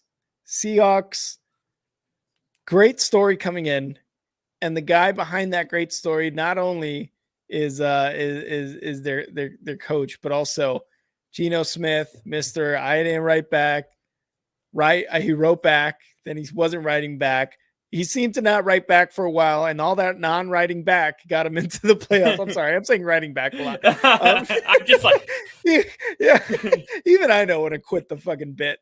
But it's like Geno Smith did really, really well this season, but you also have Pete Carroll and Kenneth Walker doing a lot for that team. It's Geno Smith which is what we expect to be an eventual wild card exit. Is he coming back next year? Are the Seahawks considering trading up in the draft to get a quarterback? Are they going to stick with Geno Smith because of the good year he's had? And just how do you unfold or you just unfold this story with Geno Smith? What do you like? What's going on with Geno Smith at the end of this postseason? All right. I'm going to name 2 quarterbacks, and you're going to tell me who's who. Mm-hmm. My first quarterback has thrown for 4,282. Can you remember that? 4,282. Okay. 30 touchdowns, 11 picks. Mm-hmm. My second has thrown for 4,283. Mm-hmm. So 1 more yard. 35 touchdowns, but 14 picks. 96.6 passer rating on this fella. The first one I said is 100.9. Uh-huh. Who is Geno Smith? I'm going to go with the one with 11 picks. You would be correct. And by the way, the other guy, Josh Allen. Oh my God. Oh my God. I'm just insane, right? Yeah. The numbers are impressive. They are. Mm-hmm. And there's also kind of like a bias of like not feeling like, even in school, it's like, yeah, he doesn't really fit in, but like, I wasn't really like that. I was more of a person that belonged to like every group. But when I think about Geno Smith and I think about his journey from Virginia all the way to the NFL, what I think about is the question is, does Geno fit in? Like, is he invited to the party with those guys that I just named?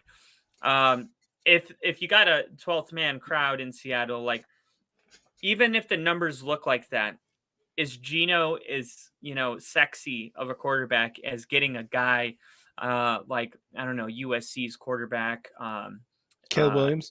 Caleb Williams, Alabama. I mean, that is the shame of it all, is that you can put up the right numbers and do all the right things, and it can get unnoticed because your name's Geno Smith. Yeah. Yeah.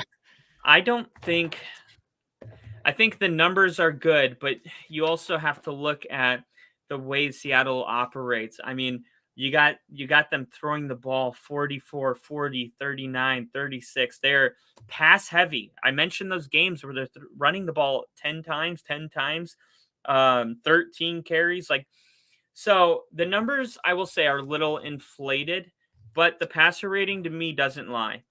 Geno Smith, what he's doing this season, if I had to put it in one sentence, is he throws a very catchable ball to the receivers, a very wide receiver friendly ball. It is not behind. It's not hitting him here. It's like in stride. It's thought out. He has the speed to roll out. He's been pretty smart with the ball. 11 picks. Herbert's got 10. Mahomes has 12. Allen's got 14. Like, it's okay. It's okay to throw picks, right? That's what great quarterbacks actually do. They take some chances because they trust their big arm. But Geno Smith doesn't have that like big arm, like Josh Allen, like Mahomes, no look. Like, he doesn't have that like it factor. He is just at this point in his career, I think he has what do you call it? He has taken advantage of his opportunity, and he has like made himself the best version that he can possibly be. Like, he is the greatest version of himself. That's what I'm trying to say, is that he could ever be. Is it realistic to continue at his age? I think depending on what your options are and what your goal is, because like I said, the goal is never to make it to the playoffs and be one and done. It doesn't really feel good when you're going into the postseason. They're sticking with Geno if you don't feel like he can take you to the Super Bowl and win it. You need to be like, I would rather have a rookie in Caleb Williams and have upside to win a Super Bowl than have a quarterback that is good enough to get us to the divisional round. So the real question to be answered and luckily we'll figure it out this week. Is Geno good enough to make it to a real important football game? For instance, the NFC Championship. Yeah, and I agree with you. I would much rather pair up Kenneth Walker with a super high ceiling, super upside rookie quarterback and take my chances with that. Really, Pete Carroll is probably one of the better coaches to draft a rookie quarterback and throw him out there his first year. Like, he's probably one of the better coaches to do that, to take that responsibility, because in the back of your head, you're almost like, yeah, I trust this rookie quarterback to start under a Pete Carroll offense. I really do. There's something about it. I don't know what it is. Maybe Pete Carroll gives off that grandpa cozy house vibes. I don't know. I don't know what it is. It's just like I feel warm when I see him. Messing with his dentures. Yeah, he's got a lot of energy for grandpa. he was on a scooter in a video. Like, I don't know. It's just he would be on Jackass. Oh, he would. He wouldn't do any of the stunts, but he'd be like, dude, that was cool. Yeah. He would do like a harmless scene where he like has to walk through with like balls hanging out of his pants or something. Yeah. He would do like something like that. That's actually a good one. Yeah. There's something about him that just makes me like trust him with a young quarterback. You know what I mean? Like, he will do right by this young quarterback, whether he's there for his entire career or for a year or two. There's something about it. So yes, I Geno Smith, great story this year. He did amazing. He brought them to the wild card, but after this year, just you let him walk, man. You let him take a he's going to go to the Colts. He's going to the Colts. Oh no. Don't tell Ginger that. But I mean, it depends though, because if you have a quarterback like Geno, it allows you to put talent in other places, Yeah. And that's a whole conversation about, do you need an elite quarterback to win a Super Bowl, or can you have, I think it depends on your coach, but I agree with you. I say a lot of it's going to depend on how he performs in the playoffs. So, yep. And before we move on, we got Bill here in the chat. Up, Bill, cheers. Kyle has to go relieve himself. Bill said, just got here, but you know who hasn't thrown many picks this year. I actually need to know who that who is. I don't know if that's like a low-key little joke you got with Kyle, but I need to know who that who is. Talking Daniel Jones? Because if so, you're not going to throw that many picks with, barely throwing the ball in that offense. Let's be real. Kyle, do you know who that who Bill is referring to? Hasn't thrown that many picks? Daniel Jones. Daniel Jones. I thought so. Yeah. All right. Did he tell you? No. I was waiting for him. I was like, Bill, you're gonna have to tell me who that who is. But if it's Daniel Jones, I said, then obviously not, because when you don't throw the ball as much as Daniel Jones. Yeah. Yep. He said DJ, the previous interception leader. Dude, I mean, we saw Dabble, turn Josh Allen around. Yeah. He might be doing that with Daniel Jones. Yeah, you never know, right? We'll see. But let's move on to the next one. And Kyle loves this storyline. He absolutely fell in love. He fell hard for this storyline. And we're talking about the 49ers and Brock Purdy. Brock Purdy, this is another great story.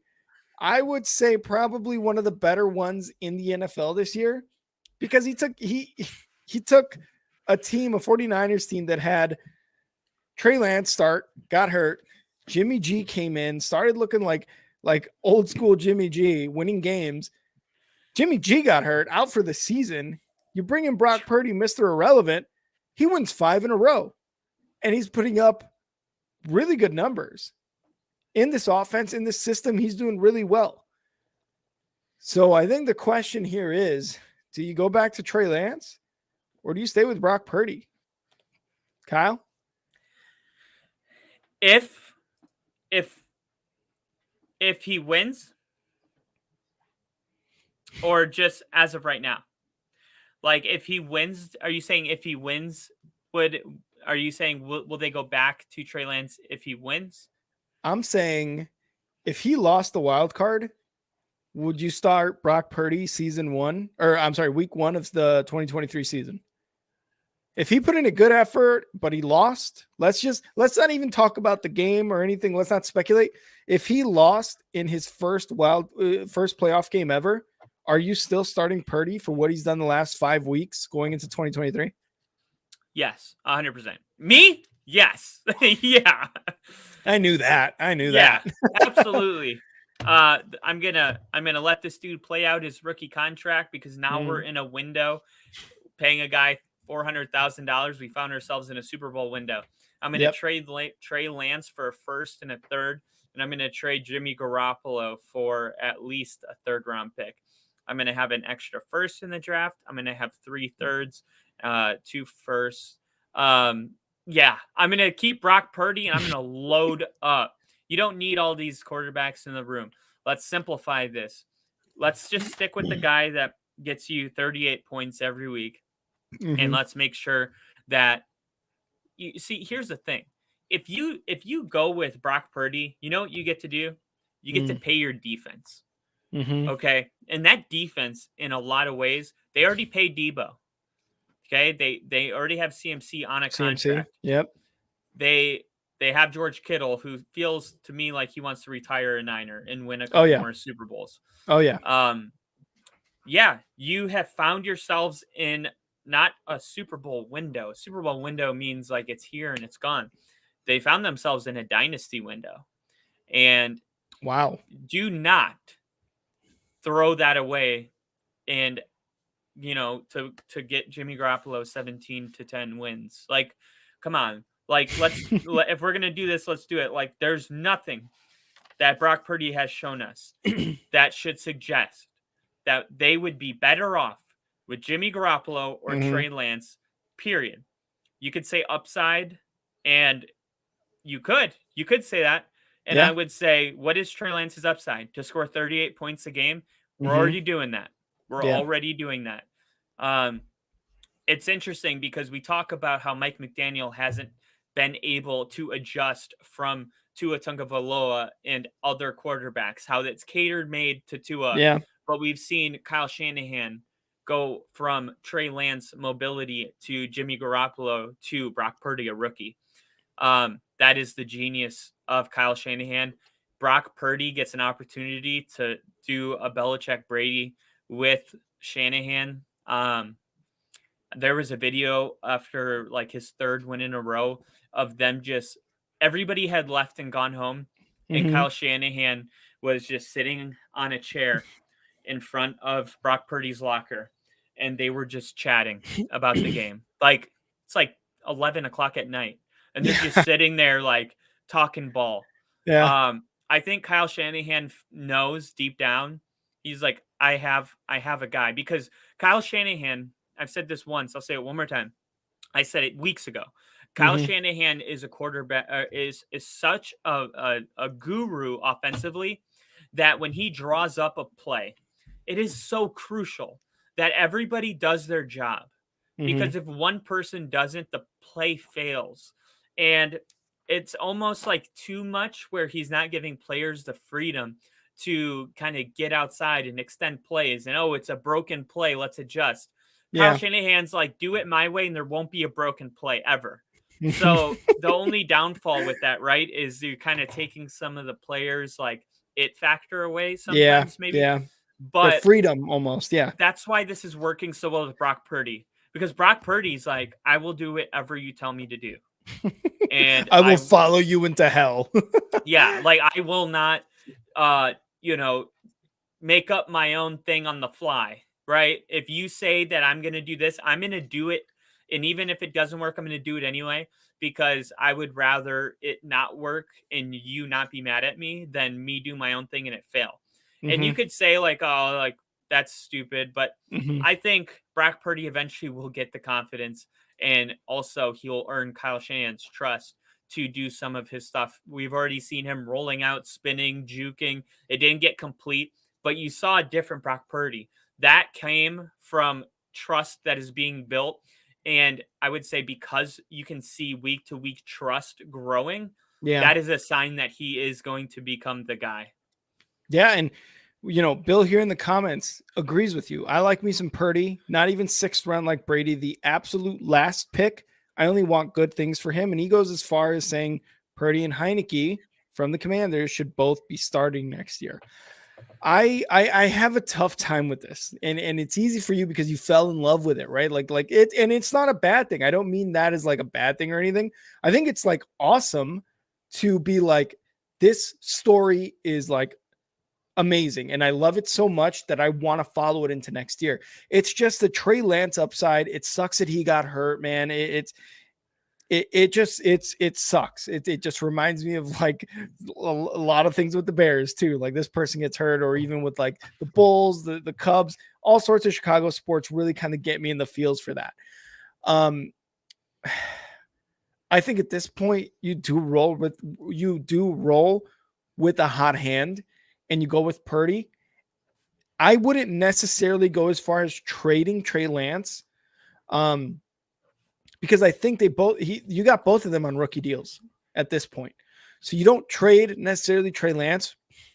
Jimmy G, absolutely. He earned what he did for this, 49ers team. And if they go far into the playoffs, they go to the Super Bowl, he's going to, no matter what you say, Jimmy G earned whatever they get, whether he's playing or not. Trade Jimmy G for sure, but keep Trey Lance, keep Purdy. Hell, have them do a quarterback competition during the offseason. But really, like, I think you go with Purdy, man. Trey Lance wasn't necessarily doing anything in those games leading up to his injury. I think it was like 2 or 3 before he got injured, something like that. And Purdy, like you said, he's gonna just do exactly what Shanahan's telling him. And he's going to eventually, if he continues doing that, eventually have some wiggle room to do his own thing. And that, I feel like that only helps that 49ers team in the long run. Let me play devil's advocate to one thing you said. You said that you would do a quarterback competition scenario. All right. This is my only kind of pushback against that. It's not about confidence or anything like that. I would do it because the worst thing you can do as a head coach is fail on a first round pick. There's only one thing you can do worse than that, and that's trade up to get a guy and fail on a first round pick. As of right now, Trey Lance is not a bust, but he could be. He could be. It seems like he look, he went to North Dakota State, then they had COVID. He didn't have a lot of film. People just liked him. He definitely didn't. Like Jordan Love looked better than him than we saw him in the first 3 games or 2 games. He got injured early and not enough time to actually be considered a bust. And that's not fair for him. So this is why I say trade him, because if you can trade him and get anything back for him, then all of a sudden, even if Trey Lance, like you keep him on your team, do a quarterback competition. Now you got an overcompensated player on your bench.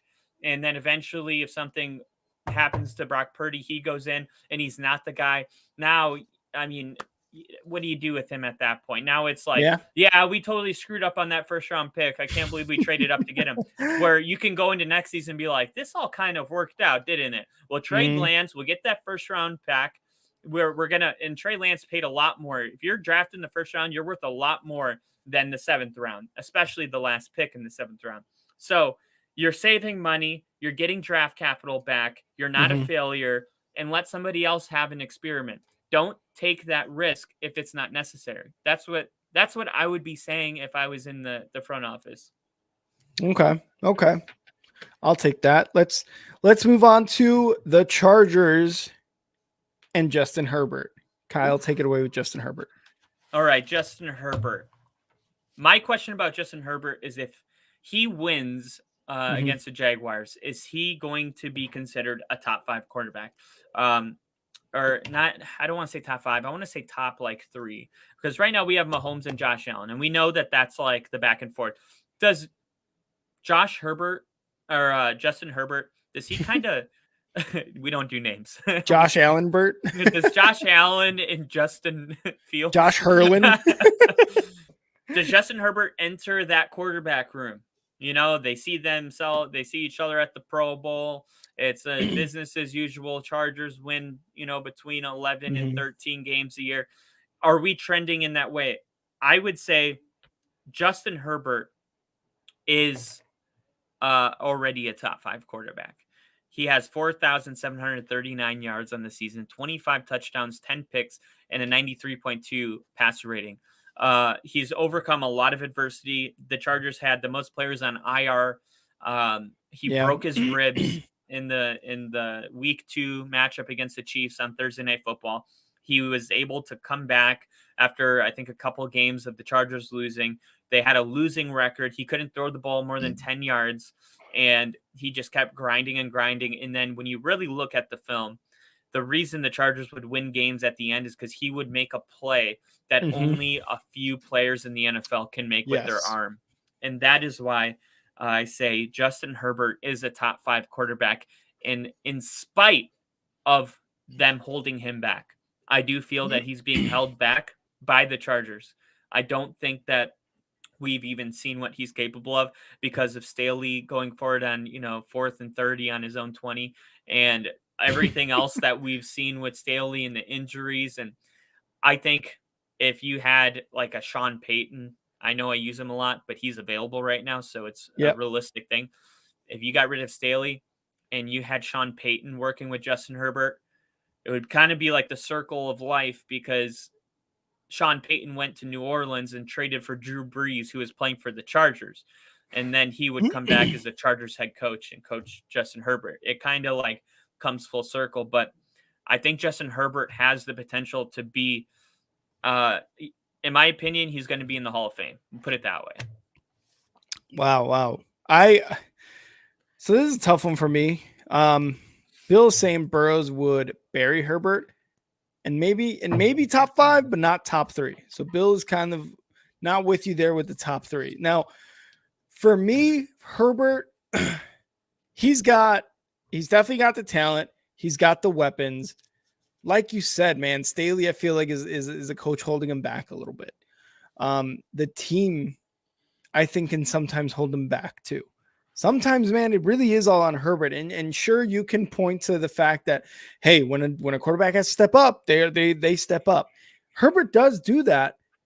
And yet somehow he still is let down by the rest of his teammates. Because even when a quarterback has to step up, his teammates can be there to pick him up, during, hey, maybe this isn't the best pass. You're going to die for that ball to catch it. You're going to get that fumble. You're going to try your best to block this defender coming in on a blitz. You're going to do everything you can for this guy. A lot of his teammates kind of fall apart there when it's like, hey, Herbert's not doing much. It's like, well, no shit. I mean, his teammates kind of giving up on him. Herbert is right now, in my opinion, outside of the top 5 quarterbacks in the NFL. He is, when you look at the quarterbacks in the AFC, in the AFC playoffs right now, you're like, this quarterback room is stacked. If you put all these quarterbacks in the room right now, all the AFC quarterbacks in a room right now, he would probably be top 3. Yeah, he probably would be top 3. Him and Burrow, probably vying for that 3 spot. Top 5, absolutely. There's only 7 teams, so yeah, it's not too hard to say that. But if Herbert wins this game against the Jaguars, I think the Chargers get over a hump there. And not just Herbert, but Chargers organization gets over a hump of not chargering away a playoffs. So I think it's going to only help him and the organization as a whole. Can he be in top 3 after winning? Probably not. He's talking. I'm looking at him top 6, 7 in the NFL right now for sure. Yeah, and I do think it's he has a lot of weapons, but I just think it's a coaching thing, man. I really do. Like, I think if he was like traded to the Eagles, hell, I think that if he had to suit up for the Dolphins this week, there would be a good ball game for us. I mean, real quick, here's a question for you. Phillip Rivers on the Chargers. Can you name one of his head coaches? Oh yeah. I can't remember his name because you just asked me, but yeah, he was there for like a long time. He was always red in the face. What was his name? So me personally, I can't remember a head coach for the. Well, they're in my division, So like it's a little okay. So different. it is a little bit easier for you. He was here we go. Anthony Lynn, Marty Schottenheimer, No. Norv Turner. Norv Turner. That's That the only one outside of Brandon Staley that even rings a bell. And I feel like that's saying something for this Chargers organization. You want to go and say the Chargers are charging, you're looking at the Chargers have a head coaching problem. yeah, Norv Turner it. was 59-43 winning record, but just couldn't get to that next level. Just like Mike McCarthy, like Garrett, Jason Garrett, like these Dallas Cowboys coaches that somehow we know more than anything on the Chargers ever. We know Phillip Rivers, we know LaDainian Tomlinson, we know Junior Seau, we know a lot of the players because they're so good. But the coaches, absolute garbage, man. And that's just how it is sometimes. And that's again the downfall of the Chargers. Yeah, I agree. I think things will like kind of shape up a little bit differently moving forward, but I also don't want to like hold Justin Herbert captive to like the situation that he's had to deal with in the last couple of years. Let's move on to the next team in the playoffs, the Bills. Now, luckily, after that Monday Night Football game, obviously the entire NFL world, as far as just the world, I think, knows what happened to Damar Hamlin, the tragedy that struck on the field that day. Thank God for all the people there that were able to do CPR, able to get things done, react quickly to save this man's life, really, to get him to the hospital. He is doing well. He was finally discharged after about 10 days, I believe, 10 or so days. He was finally discharged. He is on the way up. Thank God, right? Absolutely. The Bills, with this like really emotional news, what happened during that Monday Night Football game going into the playoffs, Kyle, are they like riding this emotional wave? Like, is this going to kind of like, we need to do this for Damar? He put his body, his life, his everything, really, when you think about it, his literally everything out on the field that day. We need to win, and we need to just go far in this playoffs for Damar Hamlin.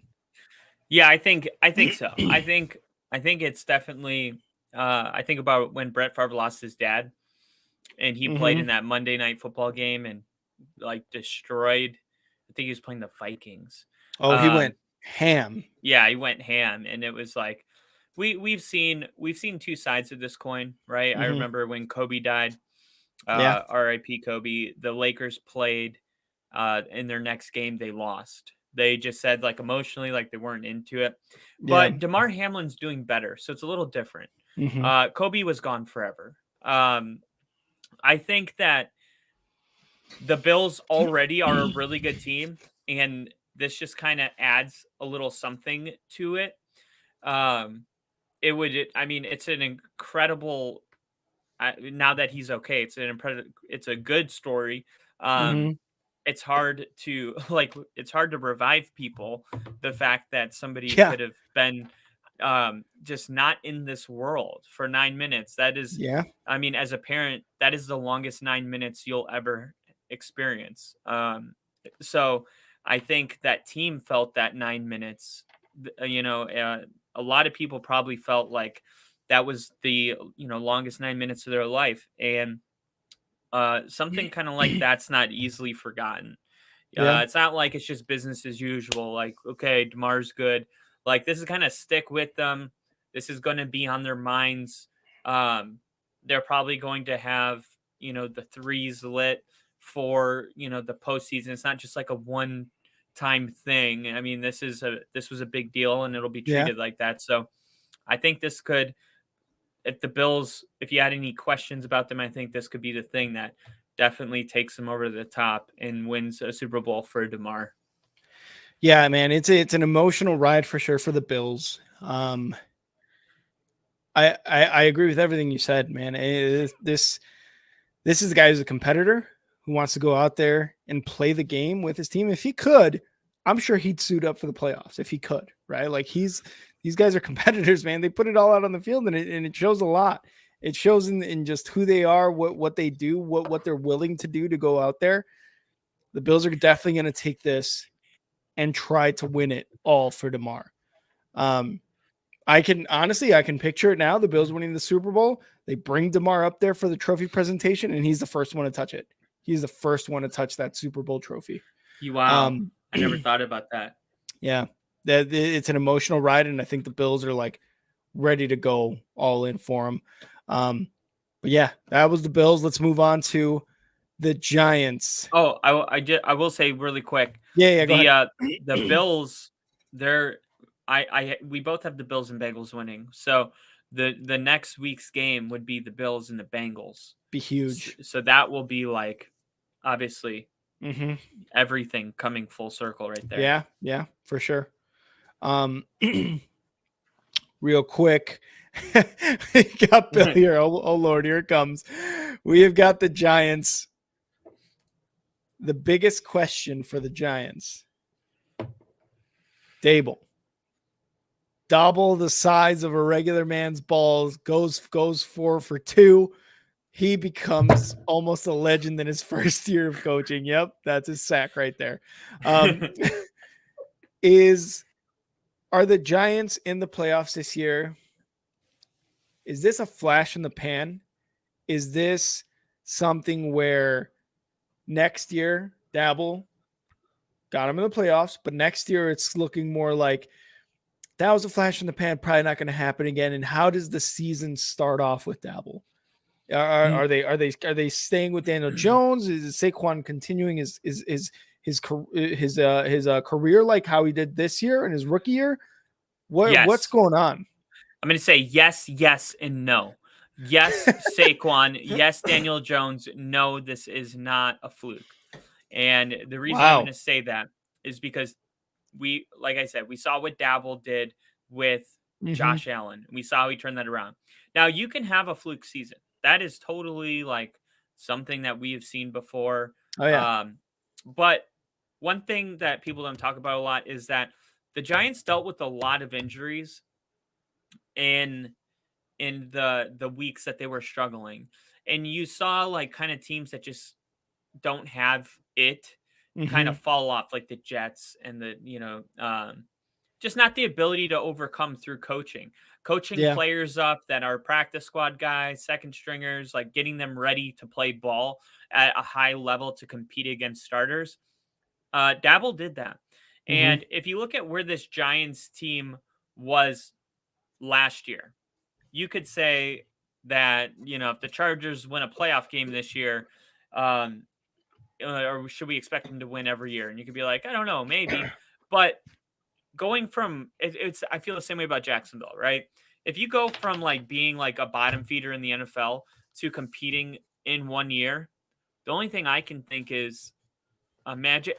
It's like this quote. It was like, what did they say? It was Bruce Almighty. Quote. It was Bruce Almighty, and he goes into work after he got fired, and he's like, I had to reevaluate my priorities. And he goes through this long list of things. He's like, you did all that in a day? And he's like, imagine what I could do in 7. Yeah. Because he's like God in the movie. Yeah. So I'll say this.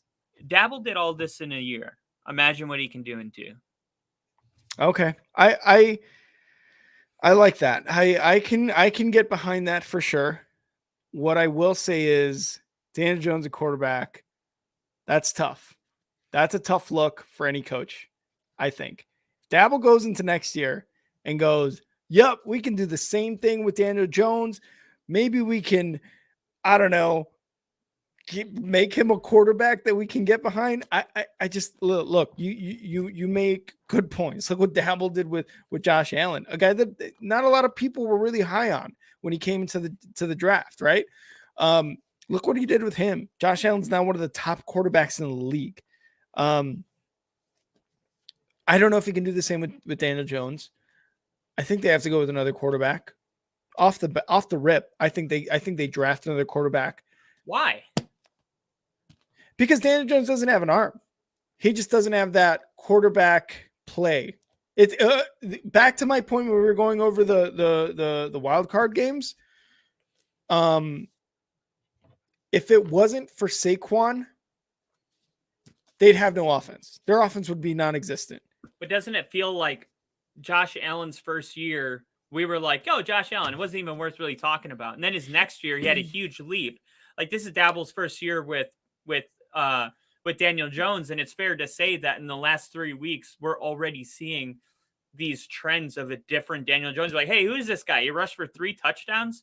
You know, I'm not saying that you're totally wrong, but I'm also saying like, why burn down the house if you're in the playoffs with this guy and he's getting better? The reason I say that is because I think there's enough tape on Daniel Jones to be like, without enough tape without Dabble. Yes, that's my devil's advocate. Even with Dabble, even with this year, let's be honest. What he can run the ball, sure. Like I said, I said it myself. He is a weapon running the ball. I just that's not. So Justin Fields is more of a weapon running the ball. I don't want him to run the ball every single game next year. I want him to develop his passing game. Daniel Jones just hasn't been able to do that. He has no receivers. Neither does Justin Fields. I know exactly. That's what I'm saying. Like, instead of getting a quarterback, why not do this? Why not trade somebody that has a lot of value? I know you're not going to like this in the chat, Bill. Why not trade Saquon Barkley for a boatload? Use one of those draft picks and get, running backs, unfortunately, are kind of replaceable. Go grab in the second round with a high pick, the best running back available. Somebody that you really like, and then use these other draft picks to get receivers. Then you have a year where Daniel Jones, does he improve with all these weapons? And if he doesn't, then you get a quarterback, because if you didn't, then you have a good draft pick because you lost a lot of games. Mm-hmm. But you got to give the guy a chance to succeed. Name me 3 wide receivers on the Giants. I think they traded their only one was Tony. Tony, yeah, Kadarius Tony, yeah. That's what I think. That's my only like. I mean, it's easy to be like, the guy sucks, man. Get him out of there. Why? That's people said about Geno too. But what is the how do you really judge a man without weapons? That's kind of my philosophy. I mean, he got you in the playoffs with this. Why not give him this and see what he can do? Because I feel like. I'm trying to think of a guy with like in the same situation as Daniel Jones, right? But I think Daniel Jones is just, there's been enough. I just in my from what I've seen from Daniel Jones, there's enough tape, man. It's not going to happen. Whether it's Dabble or whether it's, I forgot who their coach was. Maybe Bill can help me out. The coach before Dabble. I just don't know, man. I really, this is one of those times where I really don't believe in this quarterback as far as Daniel Jones. I know what you mean, dude, because when we went into this season, I said the same thing. I was like, they're sticking with Daniel Jones. I couldn't believe it. I was like, why don't you just say you don't want to win? And then he came in and he got better. So that's when I was thinking, hey, maybe, because if you look at the Giants the last 3 years, the coaching staff that they've had, they've never been like, actually competing for anything. They just have always been a bottom feeder of the league, kind of since Eli, even a couple years before Eli retired. It's just been that way. But I would just be hard pressed to say, hey, a guy that we stuck with just got us into the playoffs. Like, it's like Russell Wilson's off-field antics. They bother everybody. Everyone's stir crazy. But when he was winning in Seattle, it didn't matter. Like he was not nowhere near as cringe. He was nowhere near as cringe. I don't think look, he was unlimited. He was unlimited. Absolutely. But Russell, where do you get your inspiration? Unlimited. Dude, so, I just see, even Bill knows. Look, I'm as surprised as anyone on Daniel Jones this year. Agreed, not the greatest. Not the greatest is not someone you want to go into next year going, this is my quarterback. This is a Bears move. This is a Bears with Mitch Trubisky move. He got us to the playoffs last year. Who gives a fuck? He's not a good quarterback. He's not. He's a good guy. Daniel Jones is a super cool dude from what I've seen. He's probably a really nice guy. Not a quarterback. I just want to say, like, these quarterbacks that you're talking about that you're like, get rid of Daniel Jones. He's not this. Like, they don't grow on trees. Like, you and I have been on a quarterback carousel for a decade almost. You're right. You're right. You Yep. know, and that is like my biggest drawback here is like, sure, throw Daniel Jones out, but you better make sure that whoever's replacing him is going to play at least as good as Daniel Jones. And meanwhile, Daniel Jones could go Brian Tannehill style in a different place. I don't know if he will or not, but my point is, like, if you're going to get rid of him, who are you bringing in? Yeah. Jimmy Garoppolo? Would you rather have Jimmy Garoppolo? No, you're right. What I will say is, like, you're right. This Daniel Jones for the rest of his life will be able to say, I was a NFL quarterback for an NFL team who went to the playoffs. He will forever be able to say that. Something a lot of people will never be able to say. Some people get to college and are just like, yeah, you're not as good. He'll be able to say that. He's thrown touchdowns. He's rushed for touchdowns. He's been on winning teams. He has had some Saquon Barkley. He has had some really good teammates.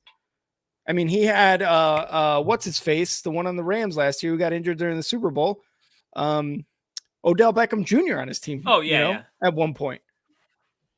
So I get did that. He? I don't think he did. I no, think he Odell did. was traded to no, Cleveland. No, he did. He did. He did? Oh. Okay. Yeah, because I maybe it was when he was a rookie though, or his second year in. He left. I think 1 year. Yeah, maybe like a year or two. And Bill knows this for sure. Yeah, he's saying OBJ. He's had some talented guys, and sure, maybe the first 2 years of his time in the league were a bit like, yeah, he's definitely a second year quarterback. I really don't think he's got it, and I think they go for another quarterback. I think they try to trade up in the draft. They might actually have some good draft picks. I mean, well, they're in the playoffs, but whatever. I just think they go with another quarterback. Alex Smith was considered a bust before John Harbaugh showed up. And we have seen, I understand where you're coming from too. I really do. But we have seen quarterbacks, when they get the right coach around them and get the right system, all of a sudden it's like, damn, he's good, but we're not used to it. So it takes us a while. We're like, still like, yeah, they're kind of like, it's the Geno Smith thing. It's like, Geno, I read his numbers. They're similar to Josh Allen, but we're like, yeah, shut up. Like, they're not the same. And he's going to get smoked in the playoffs. Yeah. So Josh Allen, Super Bowl. We'll call that from now on in the show. We'll call it the Geno effect. Yeah. So I do think there's a little bit of a Geno effect going on right now. And I would just say, like, whatever you do, if you, he's not a top 5 quarterback. I'm not saying that. I'm just saying he may be the best option on the market. Yeah. That's all. That's all. Yeah. You're right. You're right. He might be. Bill said Geno was a Giant too. Y'all missed out. He was writing stories then. He was writing back. He was writing pages of letters there. Let's move on to the next team. And again, thank you for sticking with us. We are at the 2-hour mark, Bill. Hopefully you're getting some work done with us here in the background. We appreciate you always hopping on with us, and everyone else as well. Tyler, Kyle's brother's on here asking if he's wine drunk on Wednesday. Love to hear it. But let's move on to the Dolphins. The Dolphins with Tua, Mike McDaniels. This is another good example of the coach, right? Like you said, Mike McDaniels came in, and yeah, Tyreek and Jalen Waddle, great additions. The Patriots and the Jets don't look to be teams that are going to threaten the Bills for the AFC East, but the Dolphins look to be one of those teams.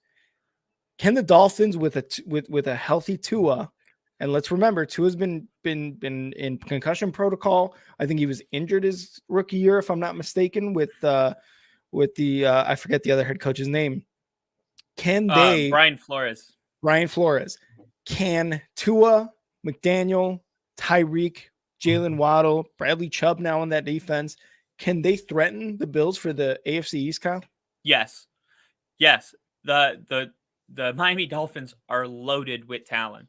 And when these talented players are playing their best football, they looked like they weren't going to compete with Buffalo. They looked like they were going to win their division. That's how they looked at week 4. We saw them beat the Ravens, and we saw them beat the Bills, and they won their season opener, and the hype was high. and the injuries were the only thing that prevented them. Now, I will say, I'm not going to be as quick as you personally to pass up on the Jets. I like Saleh a lot. And Yes. now the Daniel Jones thing you just said, I think that's the Jets. They're the ones that need to be aggressive in the quarterback They need because Daniel Jones. oh, my God. I'm good. Yeah, but if they could make a move to get a guy like even, if Tom Brady wanted to become available, um, Derek Carr, Ryan Tannehill. Yeah. Like, think about what they had a Canadian football player starting a must-win playoff game against the Jags because Zach Wilson was so bad. They were like, the guy was in there, literally just, no offense, a meathead. He was in the game holding the ball like this and like throwing it like he didn't even like know how to like he had no finesse. Fingers on the laces, asshole. Every play was just snap and run. Like it was like, okay, like I've been in the Tebow era. I know what you're doing. You're screwed. You have nothing to do at quarterback, the most important position. The guy that touches the ball every play is terrible. And all three of them are bad. When you have Joe Flacco trying to save your season, bro, it's over, man. It's so especially when Joe Flacco is like, I don't want to be here right now. Yeah. So let's just take a step back. This isn't about the Jets, but do take a step back and realize that the Jets did start the season, 6-1 or whatever it was. And I do believe Saleh is going to be a great coach. And if they can get a good quarterback, NFC or AFC East is going to be a fun battle. To the Dolphins, I do think it kind of depends on the Tua thing. There's going to be some really hard questions to be answered this offseason, and that's for sure. One of those questions is going to be why did Tua have 3 concussions? Is it his height? Is it the offensive line? Is it the style of play? There's a lot of variables, but that needs to be addressed. If Tua cannot have a season where he is not at literally risk for, major CTE, I don't think that can be your long-term option. I think that's selfish. So yeah, if they can find a way to fix it, whether it's one of those 3 things and Tua can stay healthy for an entire year, Tua, the guy that replaced Jalen Hurts in the national championship when they were down and came back and won, that guy, yeah, we've seen him play in big games and we've seen him have ice in his veins. The Miami Dolphins are a good team. They got, man, honestly, like they were like a weapon away, and then they acquired Bradley Chubb. Teams do that mid-season stuff before the deadline when they have the awareness to know they're in a Super Bowl window. The Miami Dolphins realized it. They said, we're in a window. Let's go ahead and try to get a Lombardi while we're in here. We'll take Chubb, give the Broncos the first that we got from the 49ers. We need another pass rusher. So to say that they're going to compete with the Bills next year, I'm going to say yes, but I am concerned about Tua and his availability.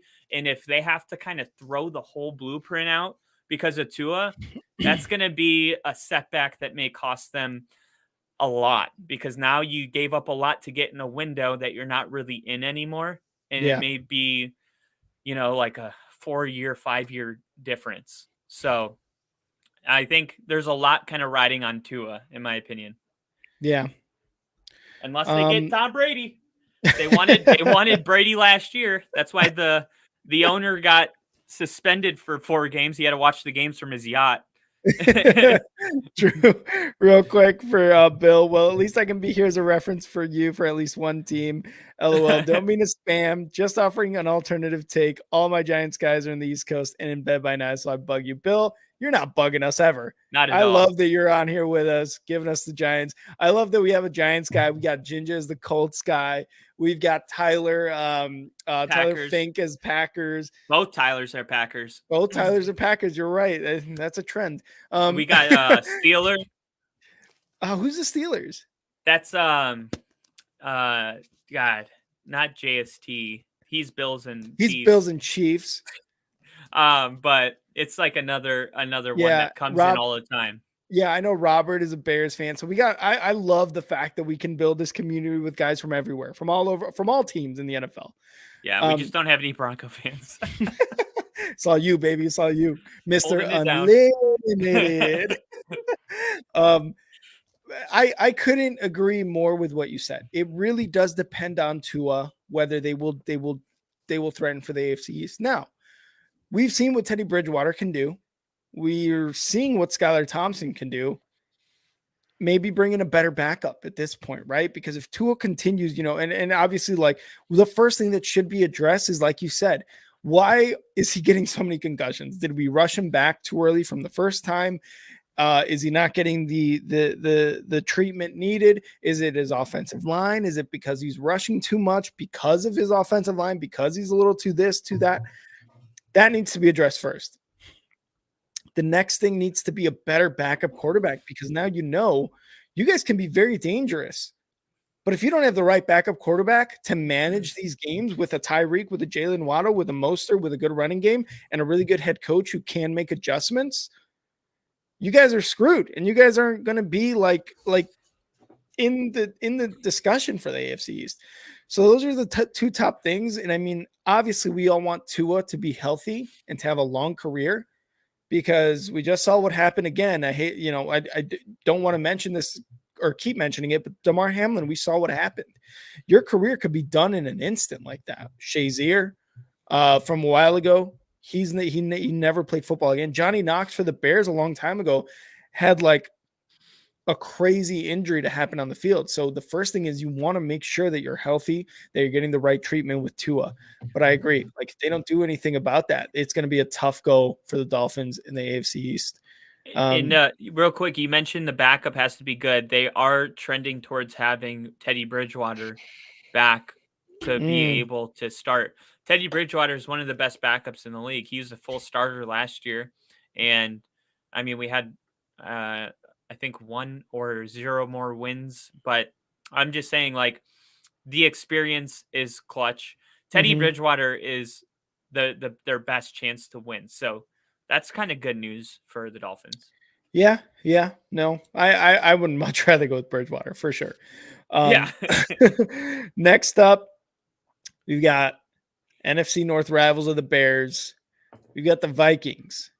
And the subject here, the question here is Kirk Cousins the guy to lead the Vikings to the Super Bowl? He's got Dalvin Cook. He's got Justin Jefferson. The defense isn't there. Absolutely not. Beautiful smile. He's got a beautiful smile. He's a Midwestern boy. Great looking guy. Good. Yeah, I will say he's a good looking motherfucker. Kevin O'Connell seems to have really taken this team and made it a threat offensively. And obviously the weapons help, but like, he just unleashed a lot of these guys. But is Kirk Cousins the guy in Minnesota, Kyle? Yes. Bill. Yeah. Thoughts? Kirk Cousins is definitely the guy in Minnesota. We talk about it. They don't grow on trees. You got Kirk Cousins when he's playing. They won 12 games. Like, I mean, things could be a lot worse in an instant. You got a guy that led you to 12 wins. Yeah, I agree with Bill. At times they look fraudulent. They look like they got blown out on almost all their important games, and then all their wins come in the last second. It's just kind of like, you don't feel good about this team if you're a Vikings fan. But I think Kirk Cousins gives them their best chance to win. He's been there for a long time. But this was a prediction in the offseason, was that if Kirk Cousins can get a coach that lets him just play a little looser, they'll be a lot better. And you'll start seeing them win those close games instead of last season. They led the league in the most close losses. So last season, a lot of L's, and they changed the personnel up. This is another one of those scenarios. The NFL changes so much, but the quarterbacks to us are the same guy. But the quarterbacks, depending on how the personnel changes, is for better or for worse. Kind of like getting married, right? So like, if you look at Kirk Cousins with this new front office, you got to be happy with 12 wins compared to what they had last year. which was would they 7 wins, 6 wins, no Probably, playoffs. yeah, something like that. So yeah, they've doubled their wins. They won their division. That's the first goal of every franchise: win your division, win your conference, win the Super Bowl. They won their division. Kirk Cousins is a playoff win away against the Giants from kind of turning this whole conversation aside, I believe. I could see that, and and Bill's here, and if we lose, I will have a lot of crow to eat. So if the Giants lose, Bill's probably not going to show his face around the stream. Bill, look, come back. We don't care. Yeah, no, it's not your fault. It's not your fault. It's not you. It was Kirk. I think the opposite with Kirk. I think the Vikings with Kirk before Kevin O'Connell is the Kirk that is going to be the Kirk the rest of his career. Now, we got to remember, 11 of these games were won within a score. One score were 11 of these wins. One win was, yeah, they won, right? It was almost like a convincing win. One of them, they had to come back 33 impressive. Not a sustainable way to win. Now, I will give, I will say, they got lucky. A lot of games went their way. They were able to score here and there towards the end. But with Kevin O'Connell there, it does seem to be a different team. And he could turn it around. You're right. He could let Kirk Cousins cook. Let Kirk cook. Let Delvin cook. Let Delvin cook. So, it might be different. It could be a different Vikings team that we see with Kevin O'Connell, with a different front office, with Jalen Reagor, a guy that the Eagles took before the Vikings took Justin Jefferson. Hey, now they got the 2 picks that they could have wanted, right? This is just something that could happen in the future. I personally, I don't think Kirk Cousins is going to be the guy. I really do think they need to get another quarterback, but how, kind of to your point earlier with Daniel Jones, how do you get a quarterback after he led you to 12 wins and the playoffs? Yeah. You're absolutely right. And in a home playoff game at that, right? That is important. That is very important. So like, how do you do that? Where are these guys? Exactly. But I will say some of the best front offices, some of the best coaches, and I think we have said it on this show before and agreed on it. If they think they need a quarterback, they'll get a fucking quarterback, and they don't give a shit what the fans say or what the quarterback in question says either. Yeah, I totally agree. There's definitely better quarterbacks out there than Kirk Cousins, but to your point, 12 wins, win a division, new head coach, things are looking good. Like, we also, like, a football season has ups and downs. Who won the Super Bowl last year? The Rams. Sorry. The Rams. No, you're good. I know you had to think. So like when the Rams were in week 13, nobody they hit their dip. They started losing football games. The year before that, Tampa won the Super Bowl, I believe, right? No. Not Tampa. No, Tampa.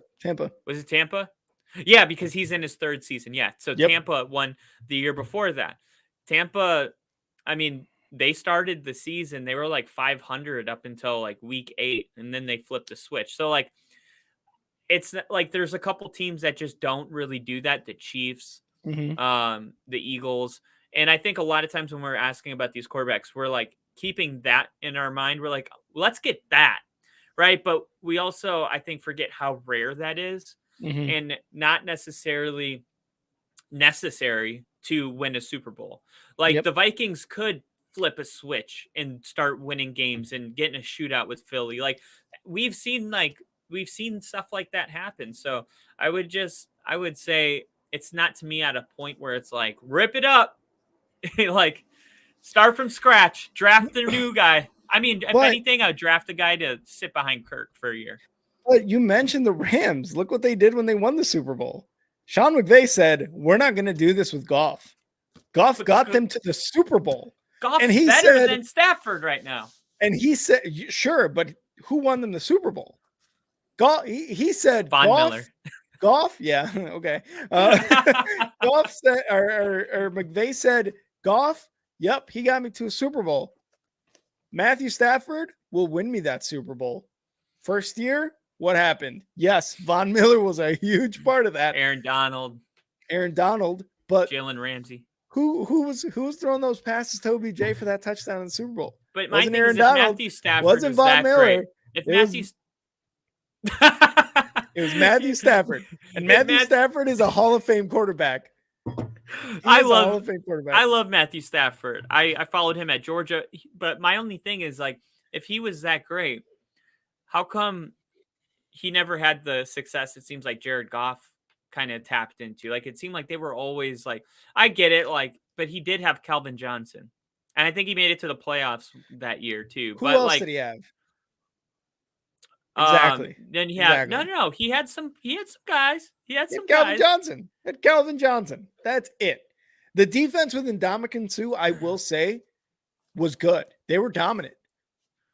But when all you got is Calvin Johnson, and don't get me wrong, Calvin Johnson, also a Hall of Famer, also one of the best wide receivers in the league, still has the record for most yards in a single season, right? Something like that.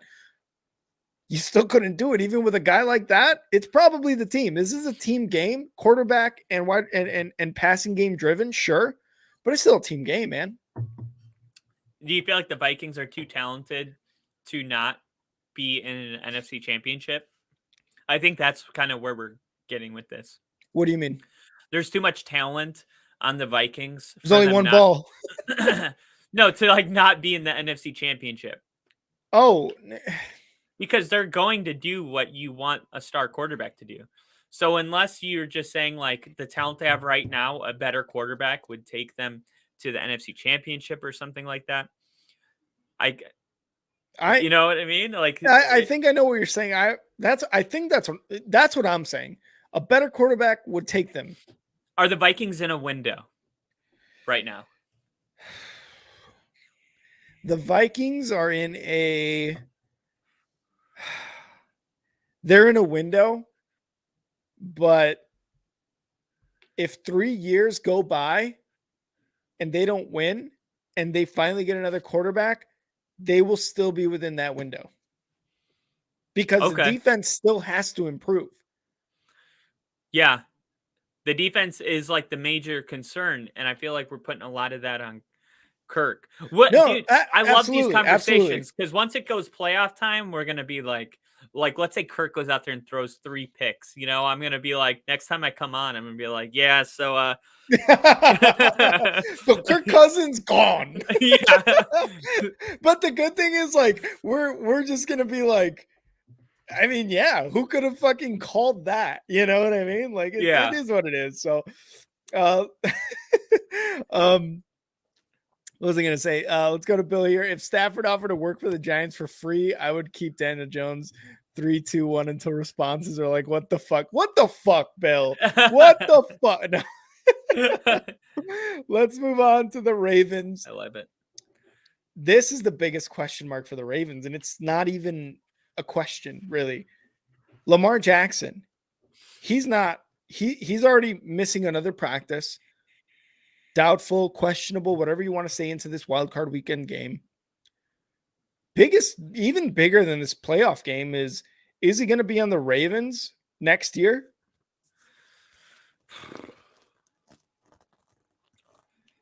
I don't. Yeah, right? I don't think so.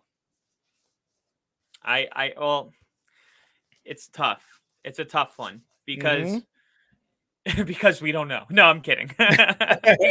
Unpredictable. You don't know. We're not insiders.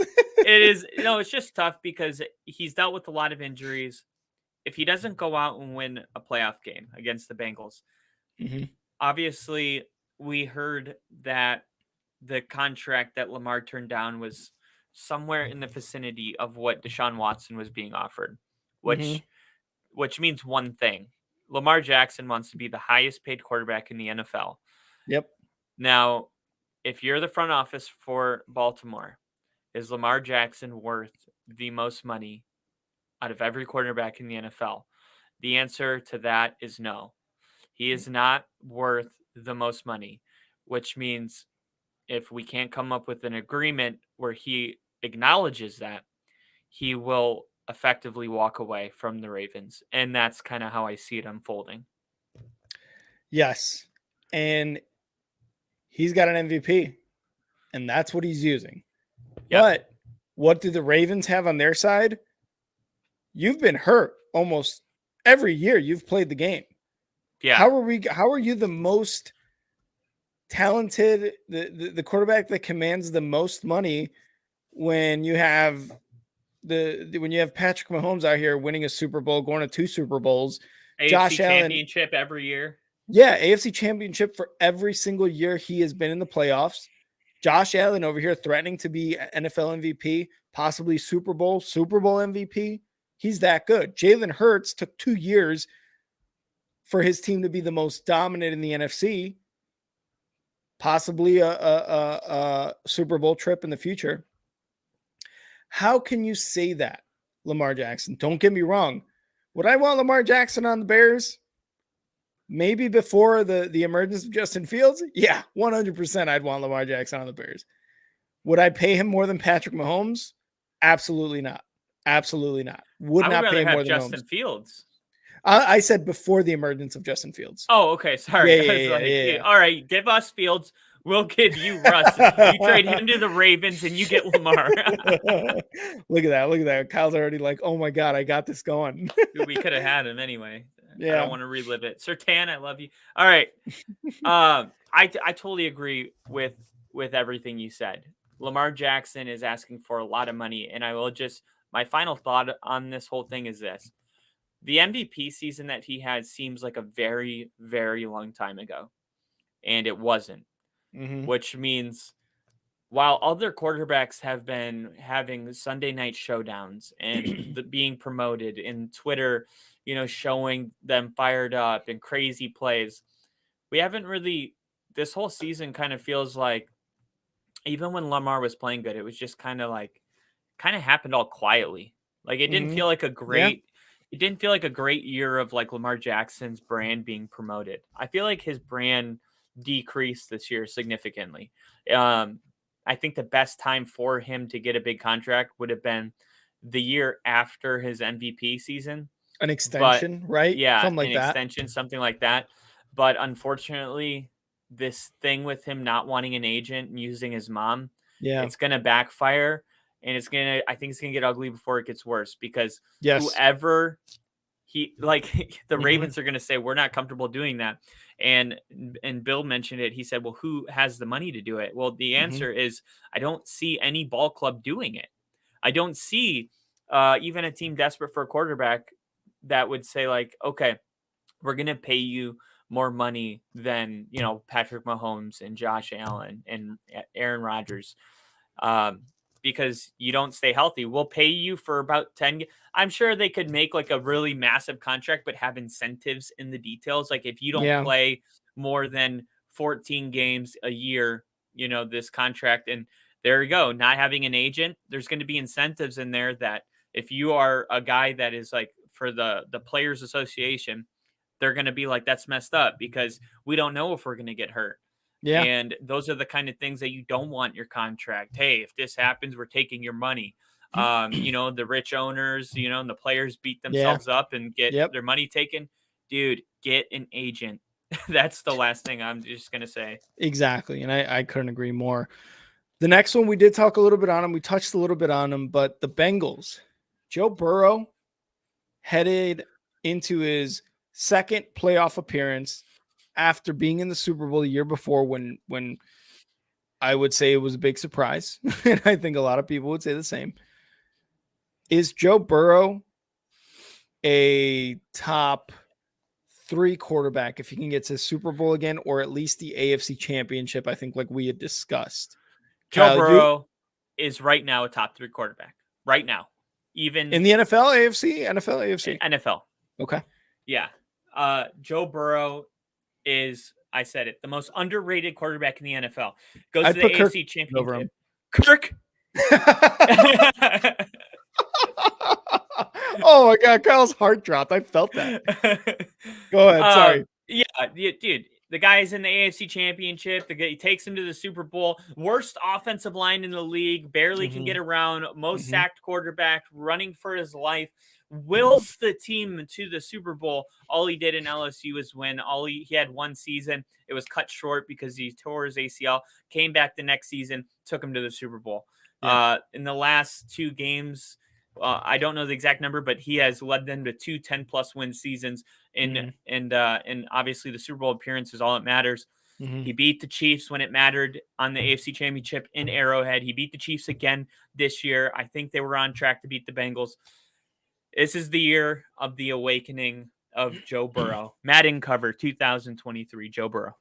Calling it. Kyle's calling it. And that's the one thing too, man.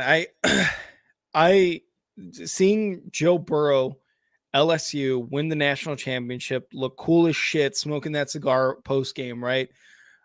What he meant to LSU is amazing, is a winner. He comes into the Bengals after the Bengals were like, they don't look like they're going to be a team. Joe Burrow may be a bust on this team. Who knows what happens with this team with Joe Burrow?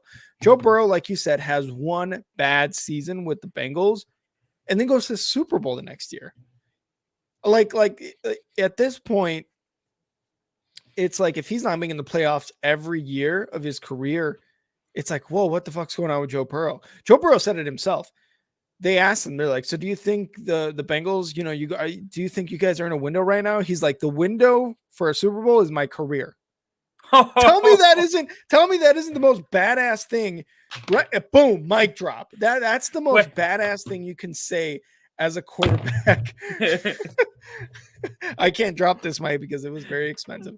That is the most badass thing. And that's exactly what you want to hear from a guy who won the national championship and came into the league as was he the number 1 pick or he was like the 2? Yeah. Okay.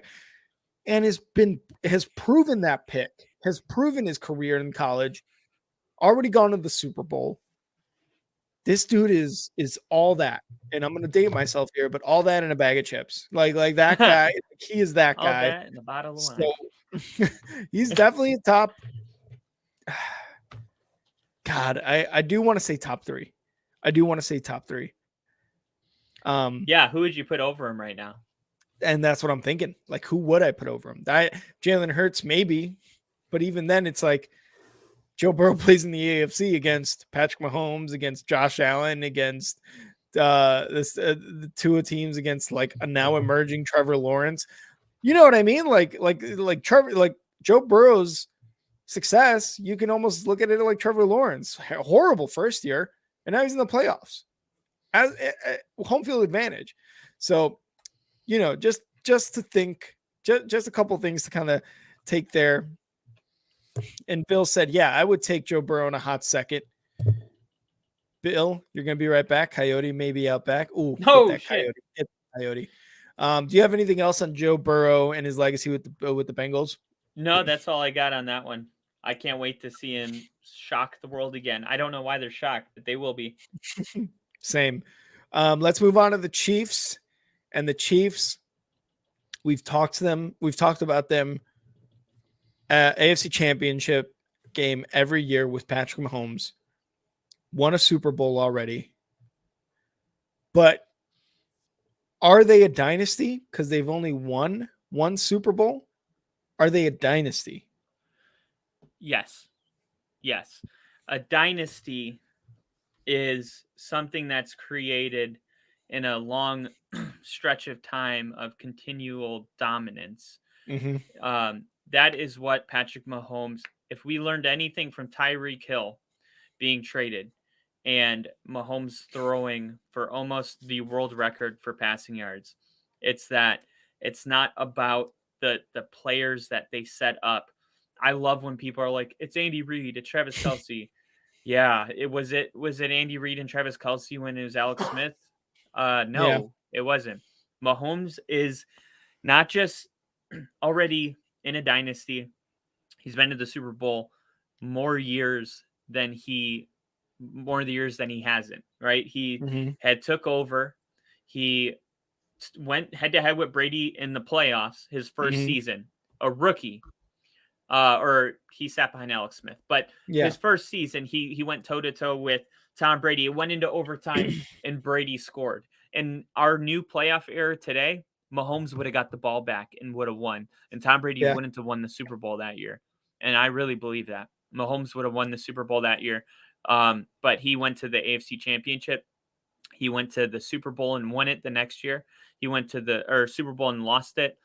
Then he went to the Super Bowl and won it. Mhm. And then he got beat by a guy named Joe Burrow because Joe Burrow has entered the chat. And Yeah. that's another serious barrier that you got to go through every year.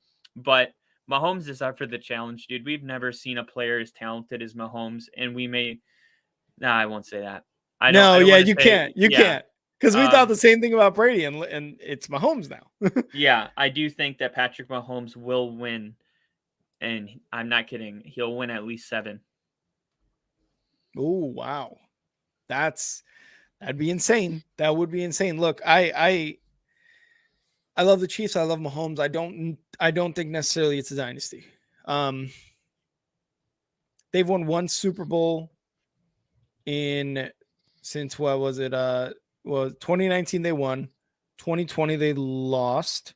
2021 they lost to the Bengals, right? That's what you just said. They went to Super Yep. Bowl. 2022 still still TBD. I don't think necessarily it's a dynasty yet. If they win the Super Bowl this year, you can start saying dynasty, right? Dynasties are championships, man. Look at the Patriots. The Patriots were a dynasty. 2 times they were a dynasty. Once you're winning multiple Super Bowls, once you're winning multiple championships, that's when you're in a dynasty. Now, look, don't get me wrong. I Do you agree have with to what go you're back saying. to back? Do you have to go back to back? Not necessarily back to back, but I'm saying multiple in like 3-4 year spans. Then it's a dynasty, right? Okay. I can buy that. I think at minimum 3, if we're looking at the traditional definition of a dynasty, I think you have to get 3 within a certain period of time, and that's a dynasty. Although I feel like dynasty itself is also something that is made up in the sports world, and you could kind of throw it around and be like, well, in 10 years they won 3, that's a dynasty. Sure, okay, I guess. But either way, the playoffs definitely help. If they are consistently going to the playoffs, they're consistently successful, they are consistently in a position to win, and they are consistently in the conversation of dynasty. So yes, we're I think in this question, you and I are both right. They should be in the dynasty conversation, but they should also have another championship in order to further cement that dynasty tag for sure. Yeah, and I will say this last thing. Tom Brady played in a different era of football. Now we talked about how when we grew up, it was Manning, Brady, and Drew Brees and Ben Roethlisberger. There's like the big 4. Look at if you were to break down the quarterbacks from tier 1, tier 2, and tier 3, there's as many tier 1 quarterbacks as there are tier 1 or tier 2. Look at this list: Mahomes, Allen, Murray, Lamar Jackson, Justin Fields, Joe Burrow, Deshaun Watson, Aaron Rodgers, Justin Herbert, Jalen Hurts, Tom Brady. There's like a lot to get through at this point. And then you have your just like starters: Dak Prescott, Jared Goff, Trevor Lawrence, Carr, Stafford, Tua, Kirk, Daniel Jones, Pickett, Purdy, Geno, Tannehill. But I just think that first list, and I think that second list is capable of putting up a fight. But if you look at that first list, we've never been in a year like that where it's like, oh, okay, so like there's a lot of good teams and it's going to be hard. So my point is like just the fact that he has been in the AFC Championship every year he started means a lot more than it did when Tom Brady went back to back in 2003 and 4. That is like debatable. We won't get into it absolutely, but that's I think a great debate one day. I was going to say, I think after these playoffs, once we get into the preseason, great content, honestly, great debate right there for sure. And we got Bill here, 7. That's big, referring to how many championships you think he's going to win. And he's saying, if you're talking dynasty, he's talking Steelers and Cowboys back in the 70s. Yes, I'm old. Oh, we know, Bill. We know. The Broncos in 98. Nobody cares. Okay. the Bears back in '85 when I wasn't even born or anything. The Broncos 2015. Let's get into the last three here. The first one we're gonna get to is the Bucks. Biggest question here is Tom Brady. Does he return? Does he make a deep run in the playoffs here with the Bucks? And if not, like I said before, does he return? Does he continue playing? Does he retire? What is the feeling around that, Kyle? The feeling to me is kind of like when your wife tells you that you can go drinking with your buddies and you go out, and then at 10 o'clock, you're like just in the peak of your fun. And she's like, when are you coming back? And then at 10:30, she like gets more mad. And then at 11, she's like mad at you and she goes to bed. So then you're like, oh, okay, she's sleeping. I'm good till 3, boys. Like, I'm good till 8 a.m., boys. Let's go. I feel like Tom Brady, like almost retiring, right? It like came to an end. But like now that like Gisele's kind of out of the picture, I feel like he's like, I had a couple more in me. He's like, I can go till 50 if I fucking want to now. Yeah, you know, and I'll still make money off my brand later. Let's go. Let's go. So I just don't see him like, I don't see him just going out like that after a subpar year. Like, it's Tom Brady. He's in great shape. He's got Botox. He's tan. He's staying, man. He's gonna keep playing. I will say next year it would be a lot harder for me to say that he's I think the best case would be to send him to San Francisco, and if Brock Purdy wins the Super Bowl, you let Brock Purdy sit behind Tom Brady for Brady's final stretch of years. No way. And then Brock Purdy.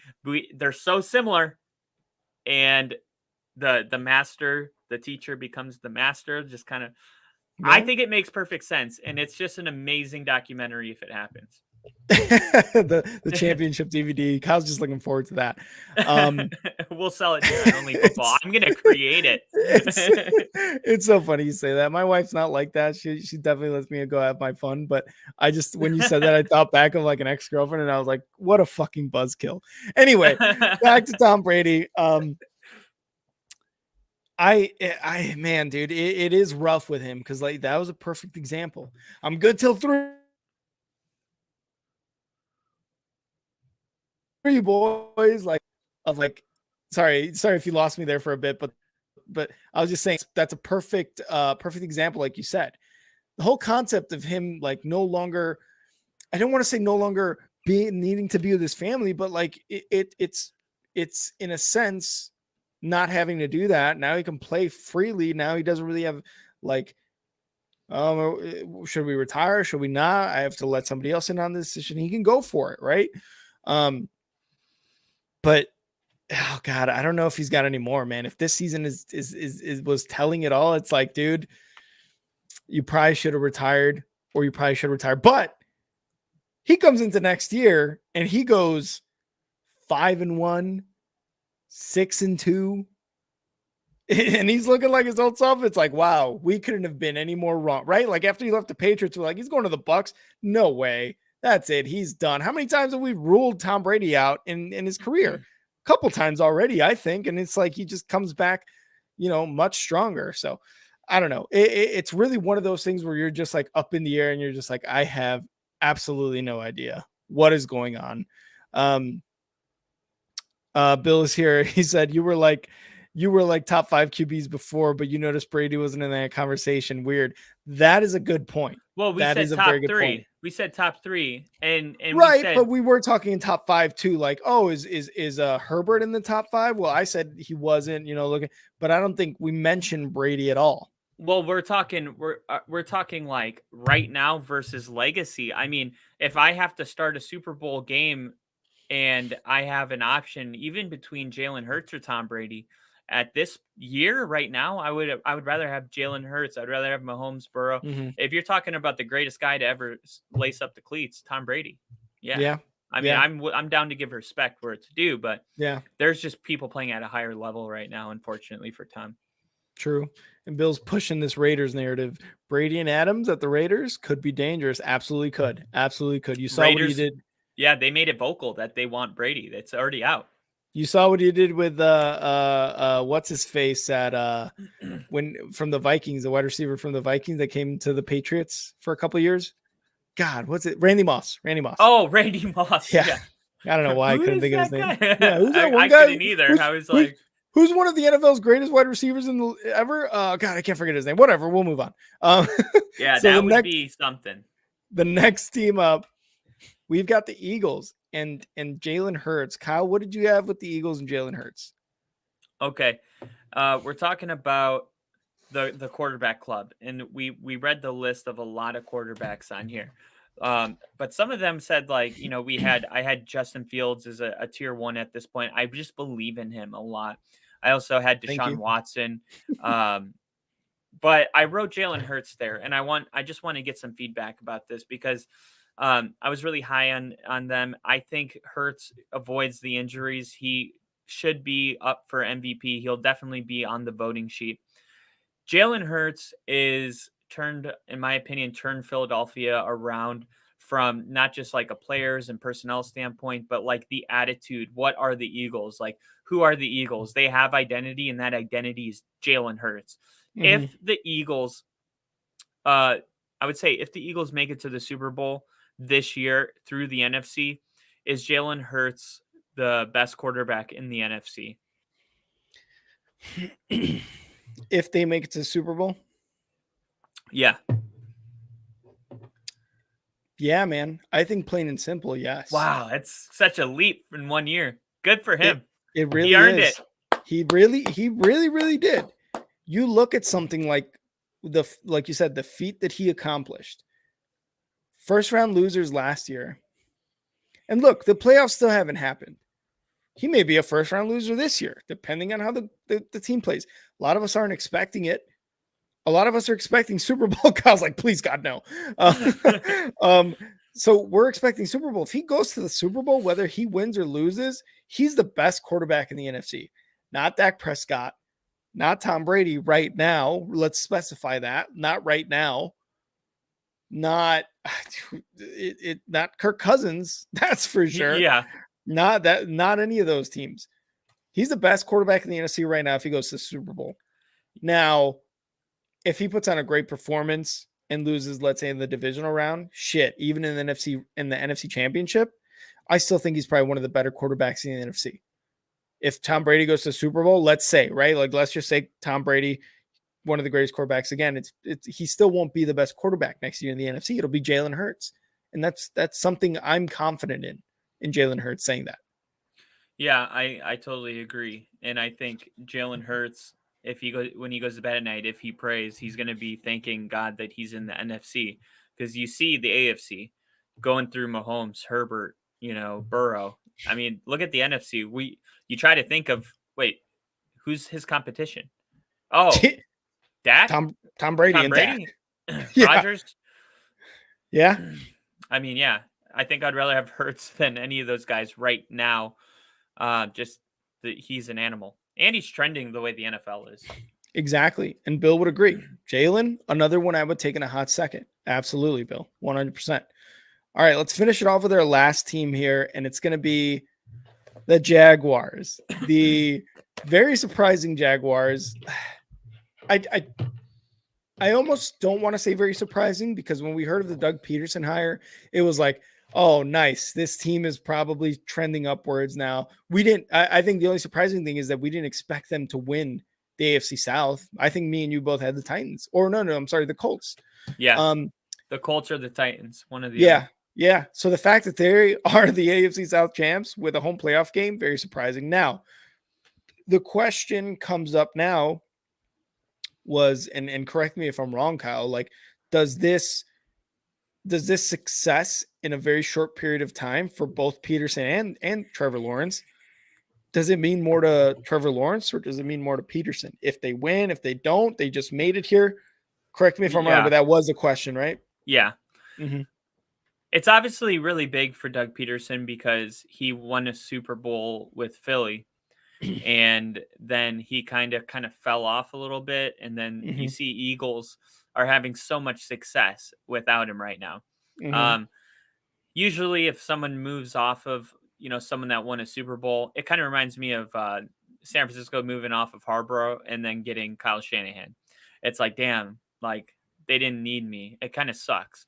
So to Yeah. be able to like get on another team and then turn around the mess that was made and take your team to a division title, I think that's really big for Doug Peterson and his ego and his peace of mind. But I'm going to go with Trevor Lawrence here.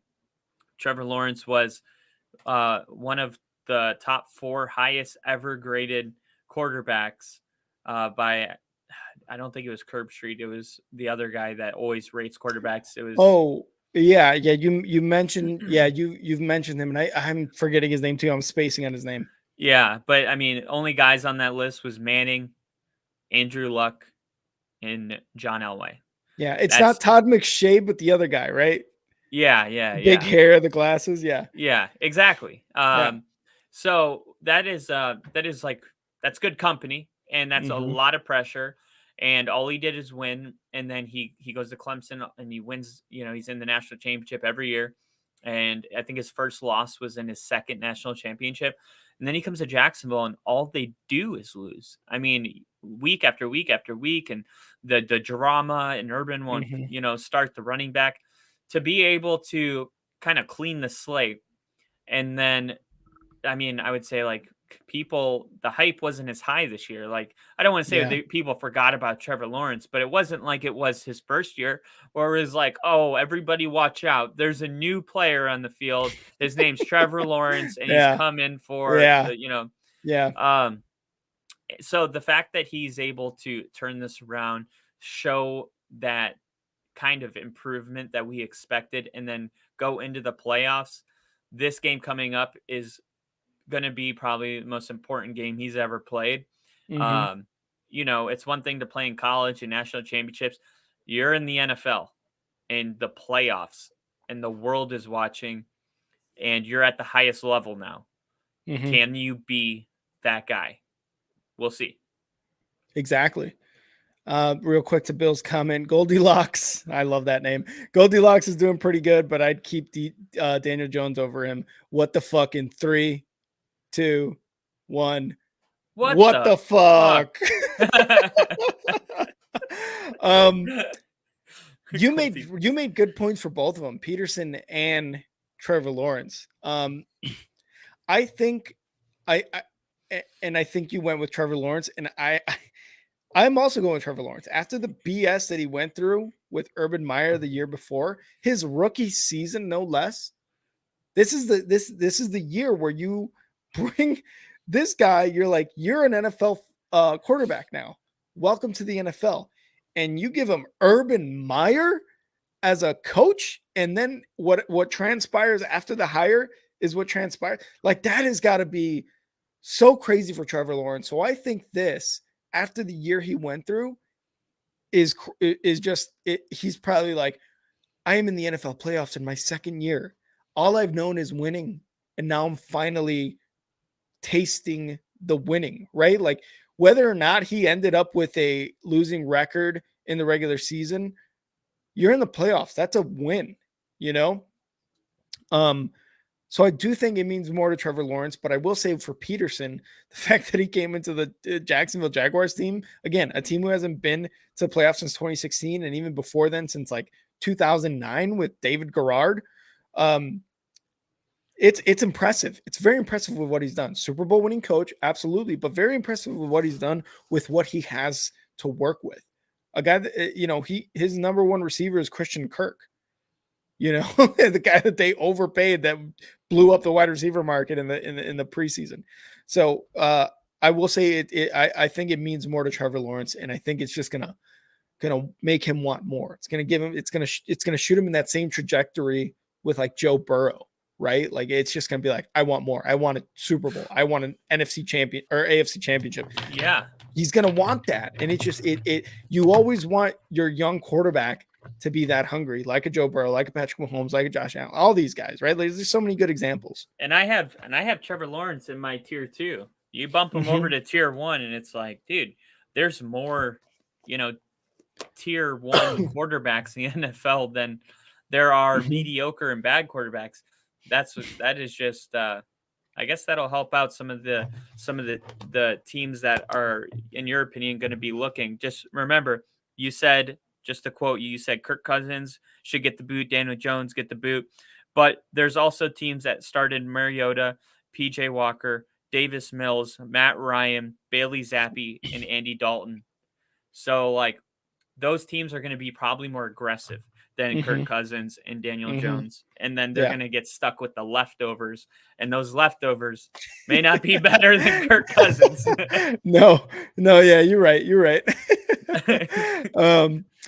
Real quick to Bill, agreed. And that's why the Jags will beat the Chargers. Lawrence can get hungry. I agree. Other than that, though, that's what we have for this episode. I hope you guys enjoyed another long one, almost 3 hours. Again, 2 Avatar movies. Was not supposed to be, but when Kyle and I get to talking about the playoffs, all the teams with the good storylines with each team, this is what happens. We go for a long time. And I just want to bring up this comment by Bill real quick before we get out of here, before we give our outro. What you guys said about make your scheme fit your players, not make your players fit your scheme, was one of the big revelations for me this year. Like, duh, why is this not the standard? And it's true. I feel like it's kind of starting to turn around now because of the past, right? A lot of things are like, well, Tom Brady can do this. Why not keep having him do this? Well, Tua now, right? A good example, Tua this year can do this. Let's just keep playing to his strengths. So thank you, Bill. Yeah. Appreciate the love there. Thanks, appreciate Bill. You listening for sure too. But other than that, thank you again for all you guys listening. Big shout out to Bill, to Sports Goat. I'm sorry we didn't get to any of your comments, Sports Goat. Sorry, we were just kind of going along. Tyler, Kyle's brother. Again, Kyle is wine drunk on Wednesday. And then the other Tyler too. Thank you guys. Thank you guys so much for coming on this stream. And, indeed, for joining us on this stream, in the comments, watching us, just being with us here during this very exciting upcoming Wildcard Weekend. And again, we're going to be streaming a lot of football, a lot of really, really good football. Kyle can't wait. I can't wait. It's going to be a very exciting weekend. Fasten your seatbelts. Fasten your seatbelts. Kyle's going to go to the bathroom at least 100 times. I'm going to have the gallon. I'm just going to have a gallon jug underneath it. Oh, yeah. And you guys, if you're going to be watching this with us, I would say just a little sound advice here. Treat this like a hurricane. Like, go to Walmart, stock up on your beer, your food, like have all your plans made out. It's going to be a long one. It's going to be a long one. This is Bring like snacks. Yeah. Just think ahead of everything that you might need in case you want some liquor, maybe buy a bottle. I don't know what your thing is, but just have it ready. Bill's loving that you're rocking the shades the whole time. He said it's been funny the whole stream. So I love you. But playoff edition. Yeah. So real quick, right up there in the middle of the screen at the very top, you can follow us on Twitter at _star6 media. And you can follow me at @andnowrick on Twitter. Kyle, where can they follow you on Twitter? Find me at FTBL only podcast. Follow me, please. I need people. Like, people are gonna click on the thing and be like, he's got 7 followers. No one's gonna take me serious, man. Just please, if you don't have a Twitter, make one. Yeah. If you don't have one, get one. Give us a follow just for the numbers' sake. Yeah. Other than that, coworkers, get them all to follow. Other than that, you can follow us at Star6 Media on Instagram, YouTube, TikTok, Twitch, and Facebook. We are trying to get our Instagram numbers up to 100 followers. If you guys could help us out with that, that'd be great. We're already almost at 150 subs on YouTube, and that couldn't be possible without you guys. So thank you so much. Other than that, you can listen to all these episodes on Spotify, Apple, anywhere you listen to podcasts. And Bill says, okay, on my way to do the follow. Bill, you're the fucking best, man. You're the fucking best. I don't care how big we get, how small we get. You're always going to be one of the guys whose comments I'm going to read out loud and show on the live stream. So thank you again for following, for watching, for commenting. Kyle, you got anything else before we skedaddle up out of here? No, that's all I got. Can't wait for another awesome week of football. Stay tuned. Playoffs, baby. See ya. See ya.